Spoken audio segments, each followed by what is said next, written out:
ሰላም ጤና ይስጥልን ውድ አድማጭ ተመልካቾቻችን፣ በመከታተል ላይ የምትገኙ ጃኖ ቅማንት ሚዲያ ነው። የጃኖ ቅማንት ሚዲያ ልዩ የደመራ በዓል ዝግጅታችን አሁን ጀምሯል። እስከ ፕሮግራማችን ፍጻሜ አብራችሁ እንድትቆዩ የአክብሮት ግብዣችን ነው። በቅድሚያ እንኳን ለደመራ በዓል በሰላም አድረሳችሁ እያልን በእኛ በኩል እንጎረጎባሽ ብለናል።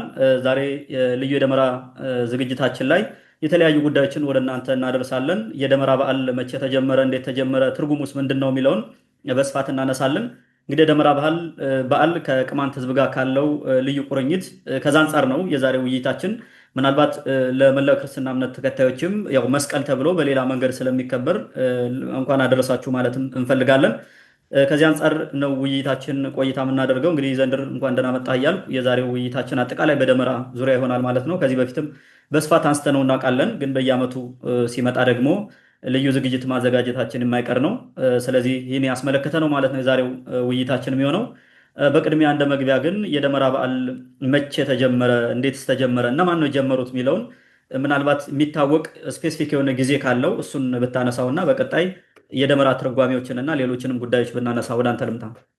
በቅድሚያ ለመላው የቅማንት ሕዝብ እንኳን ለደመራ በዓል አደረሳችሁ ማለት እፈልጋለሁ። ለመላው ክርስቲያኖች ደግሞ እንኳን ለመስቀል በዓል በሰላም አደረሳችሁ ማለት እፈልጋለሁ። ሁለቱን አለያይቼ ያልኩበት ምክንያት የተለያየ ታሪክ ስላለው ነው። ቅማንት ሆኖ ክርስቲያን ይኖራል፣ ያው በክርስቲያኖች ይጠቃለላሉ። ግን እንደ ቅማንት ደግሞ ባህላችን፣ ወጋችን ማወቅ ስላለብን ነው እንኳን ለደመራ በዓል በሰላም አደረሳችሁ ያልኩት ማለት ነው። የጎንደር ሰው እንጎረጎባሽ ነው የሚለው። እንጎረጎባሽ ምን እንደሆነ እዚህ በፊት ቃል ገብቼ ነበረ፣ ነግራቸዋለሁ። በሌላ ጊዜው ሲደርስ ብዬ ነበር። ባለፈው የዘመን መለወጫው ጊዜ ኢንኮንቴቴሽን እንግዲህ 2 ዓመት ኦልሬዲ አብራርተነዋል። ከዚህ በኋላ ሌላ ችግር ውስጥ የሚገቡ አይመስለኝም። አንዳንዶቹ ከካሙም ጋር ለማገናኘት ሞክረዋል፣ ሌሎቹ ደግሞ ከሰለሞን ጋር ለማገናኘት ሞክረዋል። ማክዳና ሰለሞን ምናምን ብለው በፈልገምታ አነጋገር ነው ኢንኮንቴቴሽ ምናምን የሚለውን እሱን አሳስተው ነበረ። እንግዲህ እሱን አስተካክለናል። ከኢትዮጵያ የታሪካዊ ዳራ ጋር አያይዘነዋል እሱ ማለት ነው። ኦልሬዲ ከዚህ በኋላ የሚዘናጋ ቅማንት ያለ አይመስለኝም። አሁን ይሄ እንቁጣጣሽ የሚለው እንኮተቴሽ መሆኑን ይረዳል ብለን አስባለን። ጎንደር ከተማ በተለየ ሁኔታ እንጎረጎባሽ ይባላል። ከድሮ ጀምሮ ነው እንጎረጎባሽ ነው የሚባለው። እንጎረጎባሽ ምን ማለት ነው? አሁን ብዙ ሰው የማይረዳው ስላለ ነው። ይሄን ላብራራውና ወደ ጥያቄ ይገባለሁ። እንግዲህ ከሁለት ቅማንተኛ ቃላት ነው። ልክ የባለፈው እንኮ ቴትሽ እንደሆነው ይሄ ደግሞ የአድራጊ ነገር አለው። ሺ የሚለው ብዙ ጊዜ ቅማንት ውስጥ ይሄ አድራጊ ወይ ደግሞ ይሄ ምንድን ነው ኮዜቲቭ የሚባለው በፈረንጆቹ ማለት ነው፣ አስፈጻሚ ነገር እሱን የሚያሳይ ነው። ላይክ ነጋ ብለን አነጋ እንላለን። በላ ብሎ አስበላ እንደምንለው ወይም አበላ እንደምንለው ሺ ነው ብዙ ጊዜ የምንጠቀመው እና ከዛም ቴት የሚለው ቴትሽ ሲሆን አድራጊ እንኳን አደረሰ የሚለው ነገር ያመጣል ማለት ነው።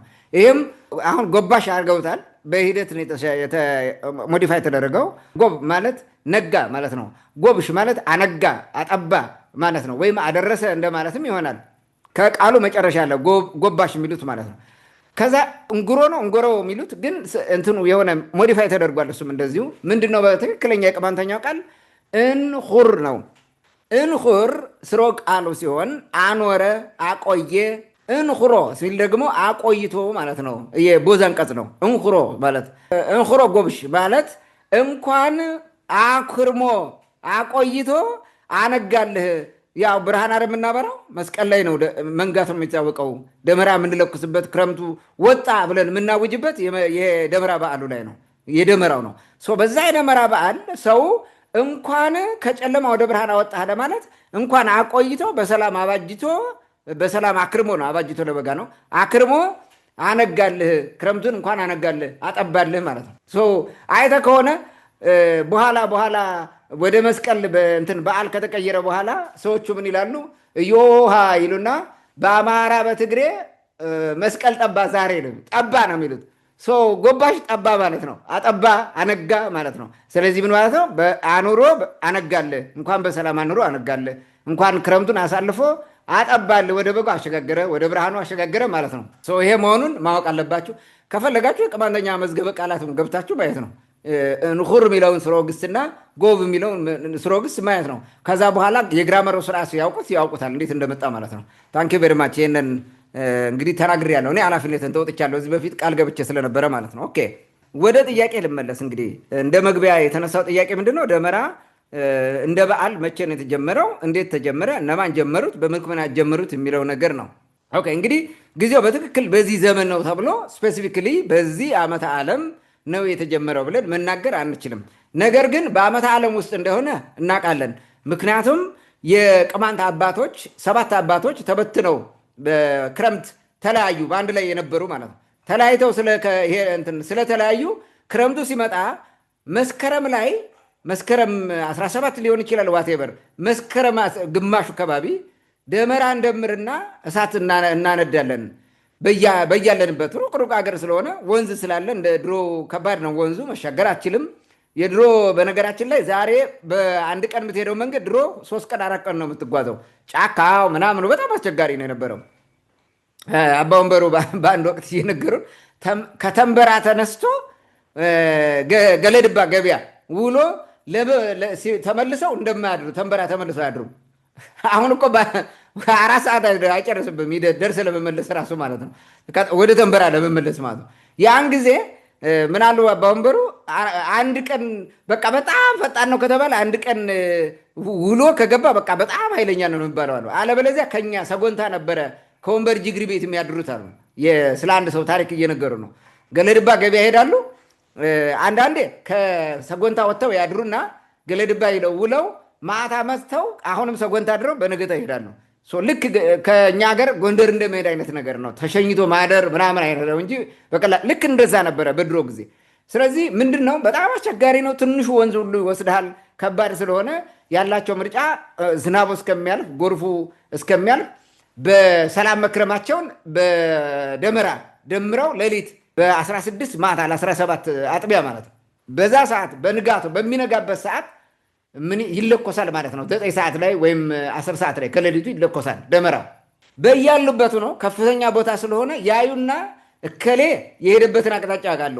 ይሄ ለኩሷል ተብሎ አይ ቲንክ ከ5 ወይም ከ7 ውስጥ አንደኛው ሳይለኩስ ከረመ። በዛ ዘመን ማለት ለመጀመሪያ ጊዜ የደመራ ስርዓት ሲሰራ ማለት ደመራ ብለው ደምሩ እና ለኩሱ ተባብለው ቃል ተገባብተው ስለነበረ ሳይለኩስ ቀረ። በዛ ምክንያት መሞትን አወቁ አንዱ ወንድማቸው። ሁሉም ግን ሌሎቹ አሉ፣ አንዱ ሙቶ መክረሙን አወቁ ማለት ነው። that was a means of communicating በሰላም ኑሯል አልኖርም የሚለውን ነገር ለመገናኘት ወይም ለተግባቦት የተጠቀሙበት ነው የመጀመሪያው ማለት ነው። ከዛ ስርዓት ተይዞ እንግዲህ እነዛ ወንድማማቾች ይህን ስርዓት ይዘው ቀጥለዋል ማለት ነው። በየዓመቱ ስርዓት ሆነ። በዛ ትውልድ የመጣው በሙሉ በሰፋ አድርጎ እያከበረው በዓሉ ማለት ነው። ትልቅ በዓል ሆኖ በየጊዜው እየተከበረ መጥቷል። አባ ወንበሩ ባለፈው የነገሩን ይሄን ነው በዝርዝር ማለት ነው። እና እንደ አባ ወንበሩ እንደነገሩን ከህገ ልቦና ስርዓት ጋር የሚያያዝ ነገር የለውም ብለውናል። አይ በሆነ እንትን አለው ኢቭን አቆጣጠር አለው ራሱ የበዓላት ማውጫ አለው ብሎ የሚከራከሩ አሉ። ሁለት አይነት ክርክር ስላለ ማለት ነው። ሁለት አይነት ክርክሩ ምንድን ነው? አንደኛው መስከረም 17 ነው፣ ፊክስድ ነው፣ ሁል ጊዜ ነው የሚከበረው መስከረም 17 ነው የሚሉ አሉ። በሌላ በኩል ደግሞ የለም በዘመን አቆጣጠር የበዓላት ማውጫ ባለፈው የአንዘምርኩን የበዓል ስርዓት ስናወራ የነበረው ነገር ላይ አንስተነዋል። የእንትኑን ማለት ነው የበዓላት አቆጣጠር እንዴት ሆኖ ክብርዋውና ማውራው እንዴት ሆኖ ሲሰራ እንደነበረ ማለት ነው። ስናነሳ ባነሳነው መንገድ የደመራ በዓልም ይቆጠራል። ወደፊትም ወደኋላም እየመጣ በመስከረም 17 እና በጥቅምት 17 መካከል ነው የሚውለው። አንዳንዴ መስከረም 17 ሊሆን ይችላል፣ አንዳንዴ እስከ ጥቅምት 17 ሊሆን ይችላል። ባሉት ውስጥ ኦስሌት እያደረገ ነው የሚውለው የሚሉም አሉ። እንግዲህ እሱን በሂደት እናጠናዋለን። ዝሮ ግን የጀመሩት የጥንት የቅማንት አባቶች ናቸው። እንደ መገናኛ እንደ መነሻ አድርገው ይህንን ስርዓት የሰሩት ማለት ነው። ምንም ይሁን ምን ግን ደመራ የጥንት የቅማንት ባህል እንጂ በኋላ የመጣ አይደለም። የደመራ ስርዓት የሚባለው ይሄ እንትኑ አደማመሩ ራሱ ስርዓት አለው። በሂደት እናየዋለን በኋላ። ታንኪዩ። መልካም ዘንድሮ እንኳን አንተንም እንኳን አደረሰ ማለት እፈልጋለሁ። አብረንም ብንሆን ስለ ጎሮጎባሽ ማንም ሰው የሚያውቅ የለም። ብዙ ጊዜ እኔም ዝም ብለን እንጠቀመዋለን። ትልልቅ ሰዎች ግን ትርጉሙ ምን እንደሆነ በደንብ ያውቁታል። ለምንም እንደዛ እንደሚሉትም ያውቃሉ። አንደኛ ከነጋ በኋላ ነው በነገራችን ላይ እንደዛ የሚባለው። ደመራ በ16 ማታ እንትን ስትልም አይሉም እንደዛ ጎሮጎባሽ አይሉም። ጠዋት ሲገናኙ ነው ጎሮጎባሽ የሚባለው። ከዛ አንጻር ትርጉሙ ቅድም ያነሳው ምን ያክል ግንኙነት እንዳለው ያሳያል ማለት ነው። ከዛ ባለፈ አሁን ወደ ዋናው ጉዳይ እየገባን ስለሆነ ደመራ እንግዲህ በቅማንት ልዩ ትርጉም ነው ያለው፣ ሃይማኖታዊ አይደለም ማለት ነው። ቅድም ካነሳው አንጻር ምናልባት ሃይማኖታዊ አይደለም። እነሱ ልክ አሁን ዛሬ ሰው በስልክ እንደሚገናኘው በወቅቱ የፈጠሩት ቴክኖሎጂ ነው። በቃ አለቀ። የዘመኑ ቴክኖሎጂ ነው የነበረው። እሳቱ የሚነደው ጎጥ ላይ ነው። አንደኛ ሌሊት ነው፣ 9 ሰዓት ምናምን ነው የሚነደው። ምልክት ነው። አሁን ቤተክርስቲያን እንደምታደርገው በቀንም አይደለም። አንደኛ የተለያየ ቦታ የተለያየ ነው። ምናልባት ጎንደር ነው በስፋት ተመሳሳይ ሰዓት ላይ የሚደረገው። ኢቭን የቤተክርስቲያኑ ራሱ ከጠዋት ነው፣ ብዙ ጊዜ ሲነጋ ነው የሚለኩሱት። ከአካባቢው ማህበረሰብ የተለየ ነገር የለውም። እነሱ ከቤተክርስቲያን አንጻር ቢያከብሩትም እንግዲህ አጠቃላይ በደመራ በኋላ ወደ ክዋኔውም እንመጣበታለን። በእርግጥ አሁን የደመራ ስሙ እንዴት ነው የተገኘው? ማለት እንዴት ወጣለት? በምን ምክንያት ሰየሙት? ደመራ የሚለውን ቃል እንዴት ተጠቀሙት የሚል ጥያቄ ብናነሳ፣ ለምን ደመራ ተባለ የሚል ጥያቄ ብናነሳ ምላሹ ምን ሊሆን ይችላል? ወደ አንተ ልምጣ። መልካም እንግዲህ ደመራ የሚለው ቃል ከየት መጣ የሚል ነው። አንዳንድ ሰዎች ደመራ የሚለው አማርኛ ነው ብለው ይናገራሉ። ላይክ እንትና ኪዳነ ወልድ ክፍሌ መጽሐፈ ሰዋሰው ወመዝገበ ቃላት በሚለው መጽሐፋቸው ደመራ የሚለውን በቁሙ አማርኛ ነው፣ ደመረ አንዳረገ ሰበሰበ ማለት ነው ብለው ጽፈውታል። ግን ደመረና ደመራ እንዴት ይገኛል? አማርኛ እኔ ያውቃለሁ፣ አፌን የፈታሁበት ነው። አማርኛ ተምሬያለሁ። በ10ኛ ክፍል አማርኛ ፈተና ኤ ነው ያለኝ እና አማርኛ በደንብ እችላለሁ ብዬ አስባለሁ። አማርኛ ደመራ የሚል አይወጣም በምንም መንገድ ማለት ነው። አማርኛ የቃላት ብዜት ውስጥ ወይም የቨርብ ኮንጁጌሽን ውስጥ ደመራ የሚል አይወጣም ጭራሽ ማለት ነው። ይልቁን ግዕዝ ነው ቢሉ ቢከራከሩ ይሻላቸዋል። ግዕዝ ደመረ የሚለው ወደ ደመራ ሲል እሱ እርሷን ደመራት ይሆናል። ደመራት ለማለት ደመራ ይላሉ። እንደዛ ሆኖ ከሆነ ማለት ነው አይመራ፣ ደመራ፣ ሰመራ እንደዛ አይነት ነገር ሜቢ ሆኖ ከሆነ ብዬ ነው። ከዛ ውጭ ግን ለአማርኛ አይደለም። አማርኛ ነው ብለዋል፣ አማርኛ አይደለም። አማርኛ ደመራ የሚል ቃል የለም በጭራሽ ማለት ነው። አለ ብለው ሊመጡ ዝም ብለው በእንትን ካልሆነ በስተቀር ከቋንቋው ተፈጥሯዊ ባህሪ ጋር አገናኝተው ወይንም ይሄ ቃል ነው ደመራ የሚባለው ብለው ቢነግሩን ቢያሳምኑ ደስ ይለኛል። እሱ ነገር የለም። እንትኑ ደመራ የሚለው ቃል የቅማንተኛ ቃል ነው። እንትኑ ስሮ ግሱ ደመር ነው። ደመር ደና መር ደመር የቅማንተኛ ግሶች አብዛኛው ጊዜ የሚጨርሱት በሳድስ ነው፣ ር ነው አብዛኛው ማለት ነው። ሰማ ለማለት ዋስ ነው የምትለው። አየ ለማለት ል ነው፣ ል ነው የምትለው። አወቀ ለማለት አህ ነው የምትለው። እና ብዙ ጊዜ ሳድስ ነው። በጣም ጥቂት ናቸው ከሳድስ ውጭ የሚሆነው። የግስ መጨረሻው ሳድስ ነው በቅማንተኛ ስሮ ግሱ ላይ ያለው ማለት ነው። ስለዚህ ደመር ማለት ደመረ ማለት ነው። ደመር ማለት በቅማንተኛ ደመረ ማለት ነው። ይህን የካርሎ ኮንቲ ሮዚኒ መጽሐፍ ማየት ነው፣ ወይ ደግሞ የሊዮርኒሽ መጽሐፍ ማየት ነው። በቃ ሌላ እንትን አያስፈልገውም። ሜይ ቢ ፈጥሬው እንዳይመስላቸው ብዬ ነው። እኔ ልፈጥር አልችልም። ቋንቋ በምንም መንገድ ልፈጥር ስለማልችል ልማር ነው የምችለው። ደመር ደመረ ማለት ነው። በዚህ ሂደት ውስጥ ደመራ የሚል ቃል በሁለት መንገድ ይወጣል ቅማንተኛ ውስጥ ማለት ነው። አንደኛው ይሄ ሪሌቲቭ ክሎዝ የሚባለውን ነገር ስትሰራ የሚደምር የሚበላ የሚያስደምር እያልክ ስትሰራው እዛ ጋር የሚመጣ ነው። ደመራ ማለት የሚደምር ማለት ነው። አለው አይነበብም። ብዙ ጊዜ ጃም ነው የምታደርገው። ዝም ብለህ ትንሽዬ ነገር ብለህ ነው የምትተወው። እንደዛ ነው። ብዙ ጊዜ ይገባል በእንትኑ ስትጽፈው፣ በንባብ ግን አይነበብም። ደመራ ዋሳ ማለት አሁን ሙሉም ባነበው ዝም ዋሳ ነው የሚመስለው።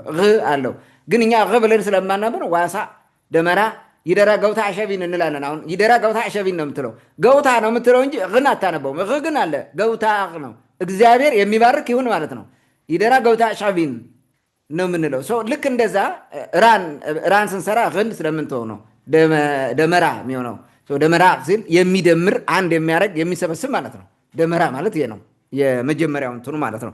ይሄ ለምን እንደዛ ተባለ የሚለውን ለምን ደማሪ ሰብሳቢ ተባለ የሚለውን ለማየት ሁለት ነገሮችን ማንሳት እንችላለን። አንደኛ በክረምት ምክንያት የተለያዩ ወንድማማቾች የመጀመሪያው መኖራቸውን አዩ፣ ተደመሩበት፣ አንድ ሆኑ በሀሳብ እከሌ ያለ እከሌ የለም አሉ።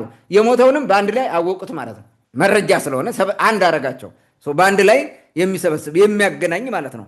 ያሰባሰባቸዋል። ሰው ለሰው እንዲያስብ የሚያደርግ አንዱ ለአንዱ እንዲያስብ በሀሳብ ስለ ወንድማቸው ስለ ሞተው ወንድማቸው እንዲጨነቁ እንዲሰበሰቡ ያድርጓቸዋል። ዋናው ዓላማውም መሰባሰብ ነው። ስለተበተኑ ማለት ነው። ተበትነው ስለከረሙ በአመቱ ዝናቡ እንዴት አድርጓቸው ይሆን? መብረቅ ገደላቸው ይሆን? አውሬ በላው ይሆን? ብዙ ምክንያቶች አሉ። በዛ ዘመን ሲጨነቁ ስለከረሙ ስለዛ ወደ አንድ የሚሰበሰቡበት የደመራ ስርዓት ስለሆነ ደመራ ብለው ስም አውጥተውለታል ማለት ነው። ሌላው ከዚህ ጋር በተያየ ደመራ የሚሰራው ደመራ የሚባለው ራሱ እንትኑ ስርዓቱ የሚሰራው ብዙ እንጨቶች ተሰባስበው አንድ ሆነው ያ እንጨት ሲቃጠል ነው እንዳለ ብዙ ሀገር የሚያሳየው በርቶ እንጂ አንዲት እንጨት ትንሽዬ ብርሃን ነው ልቶ የምትችለው ደምቃ ሩቅ ቦታ አትታይም። ስለዚህ ብዙ እንጨት ተደምሮ ስለሆነ ደመራ ይባላል። እንትኑ ራሱ የሚቆመው ነገር ደመራ ይባላል በራሱ። በዓሉም ደመራ ነው የሚባለው፣ ስርዓቱም ደመራ ነው የሚባለው። የሚደምር አንድ የሚያደርግ የመሰባሰብ ማለት ነው። በቃ የመሰባሰብ በዓል ማለት ነው። ባህሉም ደመራ ነው፣ በዓሉም ደመራ ነው።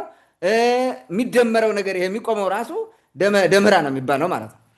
በቃሉ ማለት ነው። ደመራ እንስራ ይላሉ። የደመራ በዓል ነን ያለ ነው። የደመራ በዓል እያከበርን ነው የሚባለው። በኋላ ክርስትናው ሲመጣ የመስቀል የደመራ በዓል ይሉታል። መስቀልን ጠዋት የሚለኮሰው ነገር የደመራ በዓል የሚሉት ማታ የሚሰራውን ስርዓት አድርገው ይተነትኑታል። እንደሱ ለክርስቲያኑ እንደዛ ብሎ ለሚያስብ ሊሆንለት ይችላል። እሱ ምንም ችግር የለም። በኋላ እናነሳለን ጉዳይ። ነገር ግን ለቅማንቱ ግን ደመራ ባህሉም ነው በዓሉም ነው። የሚደመረው ነገርም ራሱ ደመራ ነው ማለት ነው። ደመራ የሚባለው በዚህኛው ነው። ሁለተኛው ከደመር ቅድም ካልኩ ስሮግስ ደመራ በዛኛው መንገድ ሲወጣ በትእዛዝ አንቀጽ ሆኖ ደግሞ ደመራ ይወጣል። ለምሳሌ ጃህ ማለት ጠጣ ማለት ነው። ወይም ጠጣ የሚል ግስም ነው። የመጀመሪያ ግስ ነው። ቨርብዋን የሚባለው ነው። ጃህ ማለት ጠጣ፣ አንተ ጠጣ ለማለት፣ አንተ ውሃ ጠጣ ለማለት አኮ ጃህ አይሩ አኮ ጃህ ካለ ውሃ ጠጣ ማለት ነው። ለብዙ ሰው ሲሆን ጃኻ ነው የሚሆነው። ላይክ አሁን ላጉ ማለት ና ነው። ብዙ ሰዎች ከሆኑ ላጓ ነው የምትላቸው። ላጓ ካልክ ኑ ማለት ነው። ራብ የሚያደርግ የመጨረሻውን ከስሮግሱን የመጨረሻውን ራብ ሲያደርግ ሌላ ነገር ሳይጨመርበት ትእዛዝ ነው። ለነማን? ለእናንተ። ሁለተኛ መደብ ብዙ ቁጥር የወል ጾታ ላይ የሚውል ነው። ጠጡ፣ ብሉ፣ ሂዱ እንደምንለው። ስለዚህ ደመራ ማለት ደምሩ ነው። ሲለያዩ ምንድን ነው የተባባሉት? በ16 ማታ ደመራ ደምሩ አላቸው። ያን ሌሊት 9 ሰዓት ላይ አቃጠሉት። ከዛ በኋላ በሌሊት ማን እንደተረፈ ደመራ እንደለኮሰ እናያለን። ሰላም መኖራችሁን በዚህ እናውቃለን። ካልተኮሳችሁ ደመራችሁ፣ ካልተኮሳችሁ አትታወቁም ነው። ደመራ ማለት ደምሩ ነው። ስለዚህ ደመራ ደምሩ ማለት አንድ ላይ ሆኑ፣ አንድ አድርጉ፣ ተሰባሰቡ፣ አሰባስቡ ማለትም ነው በሌላ መንገድ ማለት ነው። ደመራ ከዚህ ጋር እያያዛል። ሁለት ትርጉም አለው ማለት ነው። ሁለቱም ቢሆን ምንም የሚጋጭ ነገር የለውም። ከአንድ ስሮ ግስ የሚወጡ የብዜት መንገዶች ስለሆኑ ማለት ነው። ቅድም እንደነገርኩ ያኛው ደመራ አለው ብያለሁ። ይሄኛው ደመራ ደምሩ ማለት ነው። ያንን ማየት እንችላለን ማለት ነው። ትርጉሙ ደምሩ ማለት እንደሆነ አስቀምጫለሁ። ክረምቱ አልፏልና እንጨት አንድ አድርጋችሁ ደምራችሁ መስከረም 16 ለ17 አጥቢያ ለኩሱና ሰላም መክረማችሁን እንገነዛዘብ፣ አንድ እንሁን፣ ወደ ሀሳብ እንምጣ፣ እንደማመር ማለት ነው። ይህን ተባብለው ስለነበረ በዛ ምክንያት ነው። እንግዲህ በአጠቃላይ ደመራ ብዙ ነገሮችን አንድ የሚያደርግ ከመደመር ጋር የተቆራኘ ስም ነው የተሰጠው። ከመደመር ጋር የምትደምራቸው እንጨቶቹን ያ እንጨት የምትደምረው አንተን ራስን ለመደመር ነው። በዚህ ስርዓት ብዙ ነገሮች አሉ። የተጣሉ ሰዎች ይታረቁበታል። ደመራ ከመስራት በፊት የ16 ማታ በፊት ከዋዜማው በፊት ራሱ ቀደም ብሎ ሳምንቱን የሚታሰበው በደመራው ውስጥ ያሉ አባላት እነማን ተጣልተዋል ነው። እነማን ተጣልተዋል ተብሎ ይለያል። የተኮራረፉ ካሉ ማለት ነው። በድብቅ የሚሆን በምን ይጠናና የተጣሉ ካሉ እርቅ ይፈጸማል ከደመራው በፊት ማለት ነው። እርቅ ሳይደረግ ደመራ አይደረግም። ያ ስርዓት ነው፣ የአባቶቻችን ስርዓት ነው። ወንድማማች አይጠላም ስለተባለ ማለት። ስለዚህ በዛ የሚያደርጉበት ነው። ይህም መደመርህን የሚያሳይ ነው። የተለያዩትን ያገናኛል፣ አንድ ያደርጋል። ከ17 መስከረም 17 በኋላ ደመራ ከተኮስክ በኋላ ወንዝ ተሻግረ መሄድ ትችላለህ። ኦልሬዲ አልፏል፣ ነግቷል፣ ጠብቷል ተባብለናል ማለት ነው። ቅድም እንዳልኩት ሂደው መጠያየቅ ይችላሉ። እስከዛ ግን መጠያየቅ ስለማይችሉ አብርተው ነው የሚቆዩት። ብዙ ጊዜ ቅዳሴው የሚከፈተው በ17 ጥቅምት ስለሆነ እስከ ጥቅምት ይቆያሉ። ከ17 እስከ ጥቅምት። አንገብጋቢ ችግር ካለ ግን ከ17 ጀምሮ መሄድ እንደሚቻል አባቶች ይናገራሉ ማለት ነው። እስከ ጥቅምት 17 ኦልሬዲ አሁን ያለውን ችግር ለይተዋል። እስከዛ ውሃ ይጎላል። በጥቅምት 17 ቅዳሴ ተከፍቶ ምድር ተባርካለች ኦፊሻሊ ማለት ነው። ስለዚህ ያኔ እንደፈልግ ትሄዳለህ ማለት ነው። ትሻገራለህ፣ ትጠይቃለህ። እሱም ስለሆነ መገናኛ ስለሆነ ደመራ ተብሏል። ሌላው ቤተ ዘመዱ አንድ ላይ ይሰበሰባል። የመሰብሰብ መንፈስ ነው። አንድ የመሆን በአዲስ መንፈስ አዲሱን ዓመት የምትጀምርበት፣ በብርሃን አዲሱን ዓመት የምትጀምርበት ነው። የምትሰባሰብበት ነው። የተጣላም ሁሉን ይቅር ተባብለም ተሰባሰብበት ስለሆነ ደመራ ተብሏል። እንጨቱም ተደምሮ ትልልቅ ብርሃን ስለሚፈጥር ያ ብርሃን ደግሞ ህዝቡን ስለሚሰበስብ ደመራ ተብሏል። በዚህ መንገድ ነው ደመራ የተባለው። ታንኪዩ። መልካም እንግዲህ ደመራን በተመለከተ ስሙ እንዴት እንደወጣለትና ለምን ደመራ ተብሎ እንደተሰየመ ለሰጠን ማብራሪያ ከልብ አመሰግናለሁ። ምናልባት ከዚህ በፊትም አንስተነው እናውቃለን። በተለምዶ ገጠር አካባቢ አሁን ወደ ኢትዮጵያ ወደ ቅማንት አካባቢ ደመር ተብሎ ለቅሶ ይደረጋል። ደመር ማለት መሰብሰብ ነው። ቅድም አሁን ደመረ የሚለው ስርወ ቃል የአማርኛ ቃሉ ደመራ የሚለውን ለምን አማርኛ ብለው እንደወሰዱት የሚታወቅ ነገር የለውም ካነሳው ማብራሪያ አንጻር። ግን በተለምዶ ደመራ የሚለው ቃል አማርኛ ተደርጎ ተወስዷል። ዝም ብሎ እንዲሁ ሌሎችን ቃላት አማርኛ የሆኑ ቃላትን ዝም ብለን እንደምትለምዳቸው ይህንም እንደዛ ነው የሚታወቀው በነገራችን ላይ። እና ደመረ ከሚለው ነው ደመራ የሚለው እነሱም ራሳቸው ከዚህ ቃል ነው የሚያወጡት። ለዛ ነው ግን ደመር የሚለው አሁን አማርኛ እንዳልሆነ ይታወቃል። አሁን ደመር በምን ሂሳብ ደመር አማርኛ ሊሆን ይችላል? እና በቅማንት አካባቢ ብዙ ጊዜ የሩቅ ዘመድ ማለት ዘመዶቻቸው ዘመድ የሞተበት ሰው ከሚሄድበት ቦታ ሩቅ ከሆነ ሰውዬ የሞተበት የሚቀበረበት ቦታ ከዛ ቤተሰቡ ሌላ ቦታ ያለ ሰው ደመር ያደርጋል። ሰው ለቅሶ መድረስ ባህል ስለሆነ ደመር የሚለው የተለመደ ነው። በቤተክርስቲያን ራሱ ታውቆ ተለምዶ ዝም ብሎ እንዲሁ በዘልማድ ደመር ተብሎ ይታወቃል። ድግሱን ታውቋለህ። ባለፈውም ስናነሳው ስለነበረ ምናልባት ከዚህ ጋር ስለሚያዝ ነው ማንሳት የፈለግኩት። ሌላውና ዋናውና ትልቁ ነገር ቅድም ያነሳው ደመራ የደመራ በዓል ከአዲስ ዓመት ለየት የሚያደርገው እርቅ ነው። በአዲስ ዓመት ባለፈው እንዳልነው በአዲስ ዓመት ሁሉም ሰው ከቤቱ ነው። ምናልባት የተወለደ ዘመድ ብቻ ነው የሚሰበሰበው እንጂ ዝም ብሎ እንደዚሁ ራቅ ያለ በዝምድና አንድ ላይ አይሆንም፣ አይገናኝም።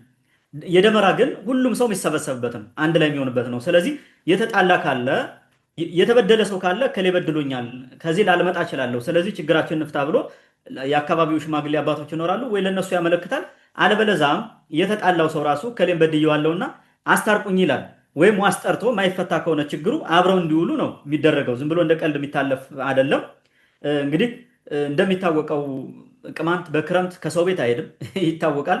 ከመስከረም ከዛ በኋላ ነው ችግር ከሌለ የተለየ ችግር ከሌለ በስተቀር ማንም ከሰው ቤት ምናምን ብዙም መሄድ የተለመደ አይደለም። በራሱ ነው ተሸክፎ የሚኖረው። የዛኔ ነው እንግዲህ የደመራ በዓል ቀን ነው በብዛት ሰው የሚገናኘው። ይህ አንዱ የክዋኔው አካል ነው። ቀጥለንም እናነሳዋለን። ምናልባት በሰፊው ታነሳዋለህ ብዬ አስባለሁ። እንደ አጠቃላይ ግን ከደመራው ዋዜማ ጀምሮ በአጠቃላይ የደመራ በዓል እስኪፈጸም ድረስ ያለው ክዋኔ ወይም ደግሞ ስርዓቱ ምን ይመስላል የሚል ጥያቄ ማንሳት ተገቢ ነው ብዬ አስባለሁ። ምንድን ነው የሚመስለው ክዋኔው? ስርዓቱን በተወሰነ መንገድ ብታነሳው ወደ አንተ ልምጣ። መልካም። እኔ እንግዲህ የደመራን በዓል ከዋዜማው ጀምሮ ከዋዜማው በፊት ራሱ አንድ ሳምንት ቀደም ብሎ ኢቭን ከመስከረም አንድ ጀምሮ ነው ዝግጅቱ የሚደረገው። እዛ ያለውን እስከ መጨረሻው ያለውን ፍጻሜውን በዝርዝር እያንዳንዱን ልዘረዝረው አልችልም። አንዳንዱን እኛ ለምሳሌ አንዳንድ አካባቢ ሌላ ቦታ የሚደረግ እኛ ጋር ማይደረግ ሊኖር ይችላል። እኔ ማውቀው ነው ላብራራ የምችለው። ጥቅል የሆነ ነገር ግን በተረዳይ መንገድ ማቅረብ እችላለሁ። ሙሉውን ግን አቅርባለሁ ማለት አይደለም። የሆኑ ነገሮችን ለአንሳ የተወሰኑ ነገሮችን ማለት ነው። እንግዲህ ከዘመነ መለወጫው ጀምሮ ሁሉም ሰው ዝግጅት ያደርጋል። ጅራፉን ይጥላል። ከጅራፍ መጣል በኋላ የደመራ ጉዳይ ነው የሚታሰበው። ኮሸሽላ እንጨት እየፈለግ ሹግ ምናምን መልቀም ነው ልጆቹ የሚሰሩት ማለት ነው። ሹግ ባለበት ማይገኝ ከሆነ ደግሞ እዛ አካባቢ ሩቅ ቦታ እኛ አሁን ጉዳ የሚባል ገደል ሂደን ነበር የምንለቅመው ድሮ። ፋዘር ነው ብዙ ጊዜ ሄደ የሚያመጣው ጉዳ ይሄዳል። ሹግ በቃ በትልቁ ተሸክሞ ይመጣል። ያ የመጣው ለቤተሰብ አቅመ ደካማ ለሆኑ ሰዎች በሙሉ ተሰርቶ ይዘጋጃል። በነገራችን ላይ ሹግ ሲሰራ ችቦ የሚባለው ማለት ነው በቤተሰብ ቁጥር ነው። የታዘለ ሕፃንም ካለ ይሰራለታል። ዝም ብሎ አይተውም፣ ይሰራለታል። ወደ ደመራ የሚሄዱና ማይሄዱ ሰዎች ይታወቃሉ። የሚሄዱት ለብቻ ይቀመጣል፣ የማይሄዱት ለብቻ ይቀመጥላቸውና የመለኮሻ ቤት መተኮሻ ምናምን የሚሆነው እሱን እናመጣዋለሁ። ከዛ ጀምሮ የሚታሰብ ነው ማለት ነው። የደመራ በዓል ከመስከረም አንድ ጀምረ እያሰብክበት የምትሄደው ነው። አንድ ሳምንት ሲቀረው ሹግ ይለቀማል ማለት ነው። ሹግ ብቻ አይደለም፣ አልቄ የሚባል አረግ አለ። አልቄ የሚመጣ ወፍራም አረግ ነው፣ በሳት በቀላሉ ማይበላው። ደመራ የሚታሰርበት ማለት ነው። የግድ ነው፣ ወገቡ ላይ ነው። ደመራ አንድ ጊዜ ነው የሚታሰረው፣ 2 ጊዜ 3 ጊዜ አይታሰርም። የቅማንት ደመራ አንድ ጊዜ ነው የሚታሰረው። በአልቄ ገመድ አንዴ ጥርቅ አድርገህ ታስራለህ። ከታች አፈር አይመለስበትም፣ ድንጋይ ነው የሚመለስበት። በድንጋይ ጠበቅ ጠበቅ ይደረጋል። በቃ እንደዛ ነው። ሁልጊዜም አንድ ጉድጓድ ነው የሚቆፈረው። ዘንድሮም እዛው ላይ የሚቆፈረው ቦታ አይቀየርም። እንደዛ ነው የሚደረገው እና ለዛ ዝግጅት ይደረጋል ማለት ነው። ችቦ ወይንም ሹግ የሚባለውን እኛ ሹግ ነው የምንለው፣ እሱ ይሰበሰባል። የሚሰራውም ሹግ ነው የምንለው፣ ችቦ ይለዋል ሌላው ሰው፣ እኛ ሹግ ነው የምንለው ሲጀምር ማለት ነው። ቅማንተኛ ነው ሹግ ነው የሚባለው። ያ ሹግ ይሰራል። ሹግ የምንለው ደረቁን የቆሸሽለ እንጨት ወይንም ከሱ ጋር የሚመሳሰል ሌላም እንጨት ሊሆን ይችላል። ሲታጣ አንዳንዴ ሰው ሹግ በሌለበት ሁኔታ ሲመጣ ሸንበቆና ቀጫጭን እንጨቶችን ቀጥቅጦ ወይም አጋምም ሊሆን ይችላል ቀጥቅጦ ያዘጋጃል፣ ለዛ እንዲሆን አድርጎ ማለት ነው። ግን ብዙ ጊዜ የታወቀው ያኛው ነው። አሁን ባልኩት መንገድ ቅድም የጠቀስኩ እንጨት ነው የሚሆነው እሱ ማለት ነው። እንግዲህ የደመራው ቀን እየቀረበ ሲመጣ ሽማግሌዎች ተሰባስበው ይመረምራሉ። ላይክ አሁን የደመራው በዓል 4 አባውራ ካለው ወይንም 5 አባውራ ካለው 3ም ይሁን አባውራ ካለው ሰላም መክረማቸውን አለመጋጨታቸውን ይጠናል። ሲጠና በልጆች ነው የሚጠናው። ብዙ ጊዜ ህፃናትን ሲያገኙ እንዴት ነው ሰላም ከርመዋል፣ ሁሉ ሰላም ነው ወይ፣ የተጣላ አለ እንዴ፣ እነከሌና እነከሌ እንዴት ናቸው፣ የሚጠረጥሩትን ይጠይቃሉ። በዛም በዚህም ያወራሉ። በጣም የሚግባቡ አባወራዎቹ ደግሞ እርስ በርሳቸው እንትን ይላሉ። በተለይ ደግሞ መሪ የሆኑ ኮሚኒቲ ሊደርስ የሆኑት ቁጭ ብለው ያውቃሉ፣ ይነገራቸዋል። አንዳንዴ ሲጣሉ ብዙ ጊዜ ኮምፕሌን ስለሚመጣ ወደ ሽማግሌዎች ሲመጣ ሽማግሌዎች ትልልቅ ሰዎች ይጠየቃሉ ማለት ነው። ይህን ካረጋገጡ በኋላ የመጀመሪያ ስራቸው ማስታረቅ ነው፣ በሳምንቱ ውስጥ ማለት ነው። ከዋዜማው በፊት መታረቅ አለባቸው። ካልታረቁ በፍጹም ደመራ በአንድ ላይ መለኮስ ስለማይቻል የግዴታ ቅድም እንዳልከው በእንትን ይሄ ዋስ ተጠራርተው ራሱ ዋስ ጠርተው እንዲመጡ ይደረጋሉ። ከዛ በኋላ በሂደት በረጅም የሽምግልና ሂደት የሚጨርስ ከሆነ በዛ እንዲፈታ ይደረጋል። ዝሮ ሳይፈታ የሚቀር ችግር የለም ቅማንት ውስጥ ያ ነው። ስለዚህ የመጀመሪያው ከዋዜማው ቀደም ብሎ ያለው ከዋዜማው በፊት አንዳንዴ ሳይታወቅ ከሆነም የዋዜማው ሊሆን ይችላል እርቅ ነው ዋናው ስራ ማለት ነው። የመጀመሪያው መታረቅ። የሚታረቁት ማና ማን ናቸው? ደመራ የሚሰባሰቡት ማለት ነው። ቅድም መሰባሰብ አይደል? የሚሰባሰቡት ይታረቃሉ ማለት ነው። ሁሉም በየአካባቢው ይታረቃል ማለት ነው። ኢንኬዝ የአንደኛው ደመራ አባልና የሌላው ደመራ አባል የተጣሉ ካሉ እንኳን እነከሌ ጋር ተጣልቻለሁ ያንም አስታርቁኝ ብሎ ይታረቃሉ። አንዳንዴ ሁልጊዜም ባይሆን ማለት ግን አስገዳጁ ግን በደመራ ውስጥ ያለው አባሎች ግን የግዴታ መታረቅ አለባቸው ማለት ነው። የእርቅ ቀን ነው ያ የደመራ ቀን ማለት ነው። ይህንን ማየት እንችላለን። የተጣላ ካለ ያስታርቃሉ። አቅመ ደካማ የመርዳት እቅድ ደግሞ ያደርጋሉ፣ ያዘጋጃሉ። ለምሳሌ ሹግ ማምጣት አሁን እንትኖች ካሉ መበለቶች ካሉ ወይንም ደግሞ ይሄ ባል የሌላቸው ደካማ አቅመ ደካማ ሽማግሌዎች ካሉ ሴቶች ምናምን ካሉ ደመራ ለነሱ ለሹግ ምናምን የሚሆን ሰው ያመጣላቸው ይመደባል በየዓመቱ ማለት ነው። አንዳንዱ ሁልጊዜ የሚያመጣ ቤተ ዘመድ ስለሆነ ያመጣላቸዋል። አይ እንደዛ ማይሆን ደግሞ እከሌም እንዲያመጣለት አንዳንዴ ይነገራል። አብረ ጨምር ያመጣላቸው ተብሎ ማለት ነው። እንደገና ደግሞ በቀረቤታ ዝም ብለው በልምድ ያመጣሉ። ምንም የሚቸግር የለም ማለት ነው። ካመጣው ከዛም አድርገው ይሰሩላቸዋል። እና ይህም አይነት ስርዓት ይሄ ራሱ አረጋውያንን የመንከባከብ ወይም አቅመ ደካማዎችን በደመራው እኩል እንዲሳተፉ እንዲያደርጉ ስነልቦናቸው በዛው ተቀርጾ እንዲሄድ እደጃቸው ላይ ጠዋት ወጥተው ሹግ እንዲለኩሱ ወደ ደመራው ባይሄዱ እንኳን ማለት ነው ተነስተው ይለኩሳሉ። እናቶች ይለኩሳሉ። ወይ ደግሞ ከጠንካራ ቤተሰብ አንዱ ሂዶ ቤታቸውን ይለኩስላቸዋል። ስርዓት አለ ቤት የሚተኮስበት ማለት ነው። ይተኮሳል። እሱን አደርጋለሁ፣ አብራራዋለሁ እንዴት እንደሚባል ምን እንደሚባል ሲተኮስ ራሱ ማለት ነው። እና ተረኛው የዕለቱ ስርዓት እስኬጁል ይወጣል። እስኬጁሉ ለምሳሌ ጠላ መጀመሪያ ማታ በመንቆርቆሪያ የሚመጣ ጠላ አለ። ወይም ትንሽዬን ስራ ሊሆን ይችላል። ደመራው ሲሰራ አብረው ቁጭ ብለው እየጠጡ የሚጫወቱበት ማለት ነው። ማታ ደመራውን ሰርተው ሲጨርሱ እሱ ጋር ይመጣል። እሱ የሚያመጣ ማን ነው? ወይ ደግሞ ሌላው ደግሞ በነገታው ጠዋት ጠላ የሚያመጣ ማን ነው? ቀን የሚያመጣ ማን ነው? ምንድን ነው የሚደረገው? ስጋ እንዴት ነው ይታረዳል? ዘንድሮ በግ ምናምን ብዙ ጊዜ ወይም ከሌላው ደመራ ጋር ሆነ በሬ ምናምን ማረድ ሊሆን ይችላል፣ ከብት ሊሆን ይችላል። ዋቴቨር ይሄ ሁሉ ይታቀዳል። ብር ገንዘብ ስለሚያዋጣ ገንዘብ መሰብሰብ የመሳሰሉ ነገሮች ይኖራሉ ማለት ነው። ብዙ ስራዎች ይሰራሉ ተሰባስበው። ይሄ ከዋዜማው ጠዋት ጀምረ ወይም ከዋዜማው ቀደም ብሎ ሳምንቱን ሙሉ ሲወያዩ የሚሰነብቱበት ስራ ነው ማለት ነው። ከዚህ ቀጥሎ እንግዲህ ከዋዜማው በፊት ሹግ ይለቀማል ብያለሁ። ሁሉ ነገር ዝግጅት ነው። በዋዜማው አሁን ሹጉ በየቤተሰብ ቁጥር ይሰራል። ችቦ ማለት ከቤት ተነስተ ወደ ደመራ የሚወስድ መንገድ ሩቅ ከሆነ ረጃጅም ሹግ ታዘጋጃለህ። አጫጭር ከሆነ ቶሎ ያልቅብሃል። ሂደህ ደግሞ እዛ ሂደህ ትቆማለህ። እንዴት ነው የምትቆመው? ሁሉም ሰው በአንድ ተካቶ አይመጣልም። አንዳንድ እንቅልፋም ሰው አለ ከአባላት ውስጥ ማለት ነው። ስለዚህ ይጠበቃል። እዛ እሱ እንዲመጣ ሰው ሁሉ ይላክበታል። ከቀረበ ነው ቶሎ እንዲመጣ ተቀስቅሶ እንዲመጣ ይደረጋል። ለኩሶ ምናምን ያው ይመጣል። እስከዛ ድረስ ሹግ እንዳያልቅብህ ትጠነቀቃለህ ማለት ነው። ረጅም ታደርጋለህ እንደያቅምህ ማለት ነው። ስትሰራ እንደ እርቀትህ እንደ ቆይታ ሰነፍ ሰው አለ የለም እንደሚለው ማለት ነው። ስለዚህ እነዚህ መሰረታዊ ነገር ናቸው። አንዳንዴ በደመራው የሚዘገይ ሰው ካለ ልክ ተነስተህ ዮሃ ብለህ ስትቀስቅሰው ማይነሳ ከሆነ ቶሎ የሆነ ወጣት ትልቅና እንዲነሳ ቀስቅሶ ቶሎ ብሎ እንትን እንዲያደርግ ያደርጉታል፣ እንዲመጣ ልምዱ ስለሆነ ማለት ነው። እንደዛ ሁሉ ይደረጋል። ይሄ ስራ ይሰራል ማለት ነው። እና እንትን ሹጎቹ ይሰራሉ በቤተሰብ ቁጥር። ማንም አቅመ ደካማ ትሁን ሴት ብቻ የሚመራው ቤተሰብ ይሁን ሁሉም ሹግ በቁጥሩ ሰርቶ ያስቀምጣል። ወደ ደመራ የሚሄዱት ግን ወንዶች ናቸው። ህፃናትም ትንሽዬ ከሆነ ወንዱ መሄድ አይችልም። ግን መሄድ የሚችለው ታቅፎም ቢሆን አባቱ ትንሽዬ ሹግ ሰርቶለት እንዳቀሙ የአባቱን እንዲያውቅ አቅፎት አብሮ እየዋ እያለ ይሄዳል። ህፃኑም ማለት ቢሆን ማለት ነው። ማያለቅስ ከሆነ ከእናቱ ጡት ብዙ ምንትን ችግር ከሌለበት ማለት ነው። ከጡት የተወው ልጅ እንደዛ ይዘውት ይሄዳሉ። ቅርብ ከሆነ ማለት ነው፣ ችግር ከሌለው። ከዛ ውጭ ግን ቤት የሚቀሩ ሰዎች ደመራው እዛው በራሳቸው ሹግ ስላለ መተኮሻም መለኮሻም ሆኖ ስለሚያገለግል ያ ይሰራላቸዋል ማለት ነው። እንግዲህ ማታ በዋዜማው ከቀኑ 12 ሰዓት ጀምሮ አዋቂዎቹ ደመራው ቦታ ተገኝተው ይሰራሉ። ደመራው ማለት የመጀመሪያው ድንጋይ ነው የታፈነው። ድንጋዩን እያወጡ ይቆፍራሉ። አፈር የገባበትን ያወጣሉ፣ ያስተካክላሉ። የባለፈውን ዓመት ጉድጓድ ከሱ ጠንካራ እንጨት ቶሎ ማይነድ እንጨት ያገባሉ። ላይ ወይራ ሊሆን ይችላል፣ ዋቴ ጠንካራ እንጨት። ከዛ ሌሎች ከአካባቢው ተመርጦ የሚመጣ እንጨት ሩቅ አይመጣም። የደመራ እንጨት ከአካባቢው ከአጥሩም ከምንም መዘነ የምትሰራው ጠንካራ ከበረትም ቢሆን ሁሉ ትነቅላለህ። አንዳንዴ ምንም ችግር የለውም፣ በረከትም ስለሆነ ማለት ነው። በቀላሉ ሊያያዝ የሚችል ያደርጉታል። ሌላውም ማለት የሚታሰረውን ጭራሮ ይሄ አደይ አበባ ምናምን የሚባል ነገር አይደረግበትም። ጠንካራ እንጨት ከእንትን ይሄ በሚነድ እንጨት ሆኖ የደረቀ እንጨት ነው ገብቶ የሚታሰረው እንጂ ጭራሮ ምናምን ጨፈቃ የሚባል የለም። እንደዛ አይደረግም።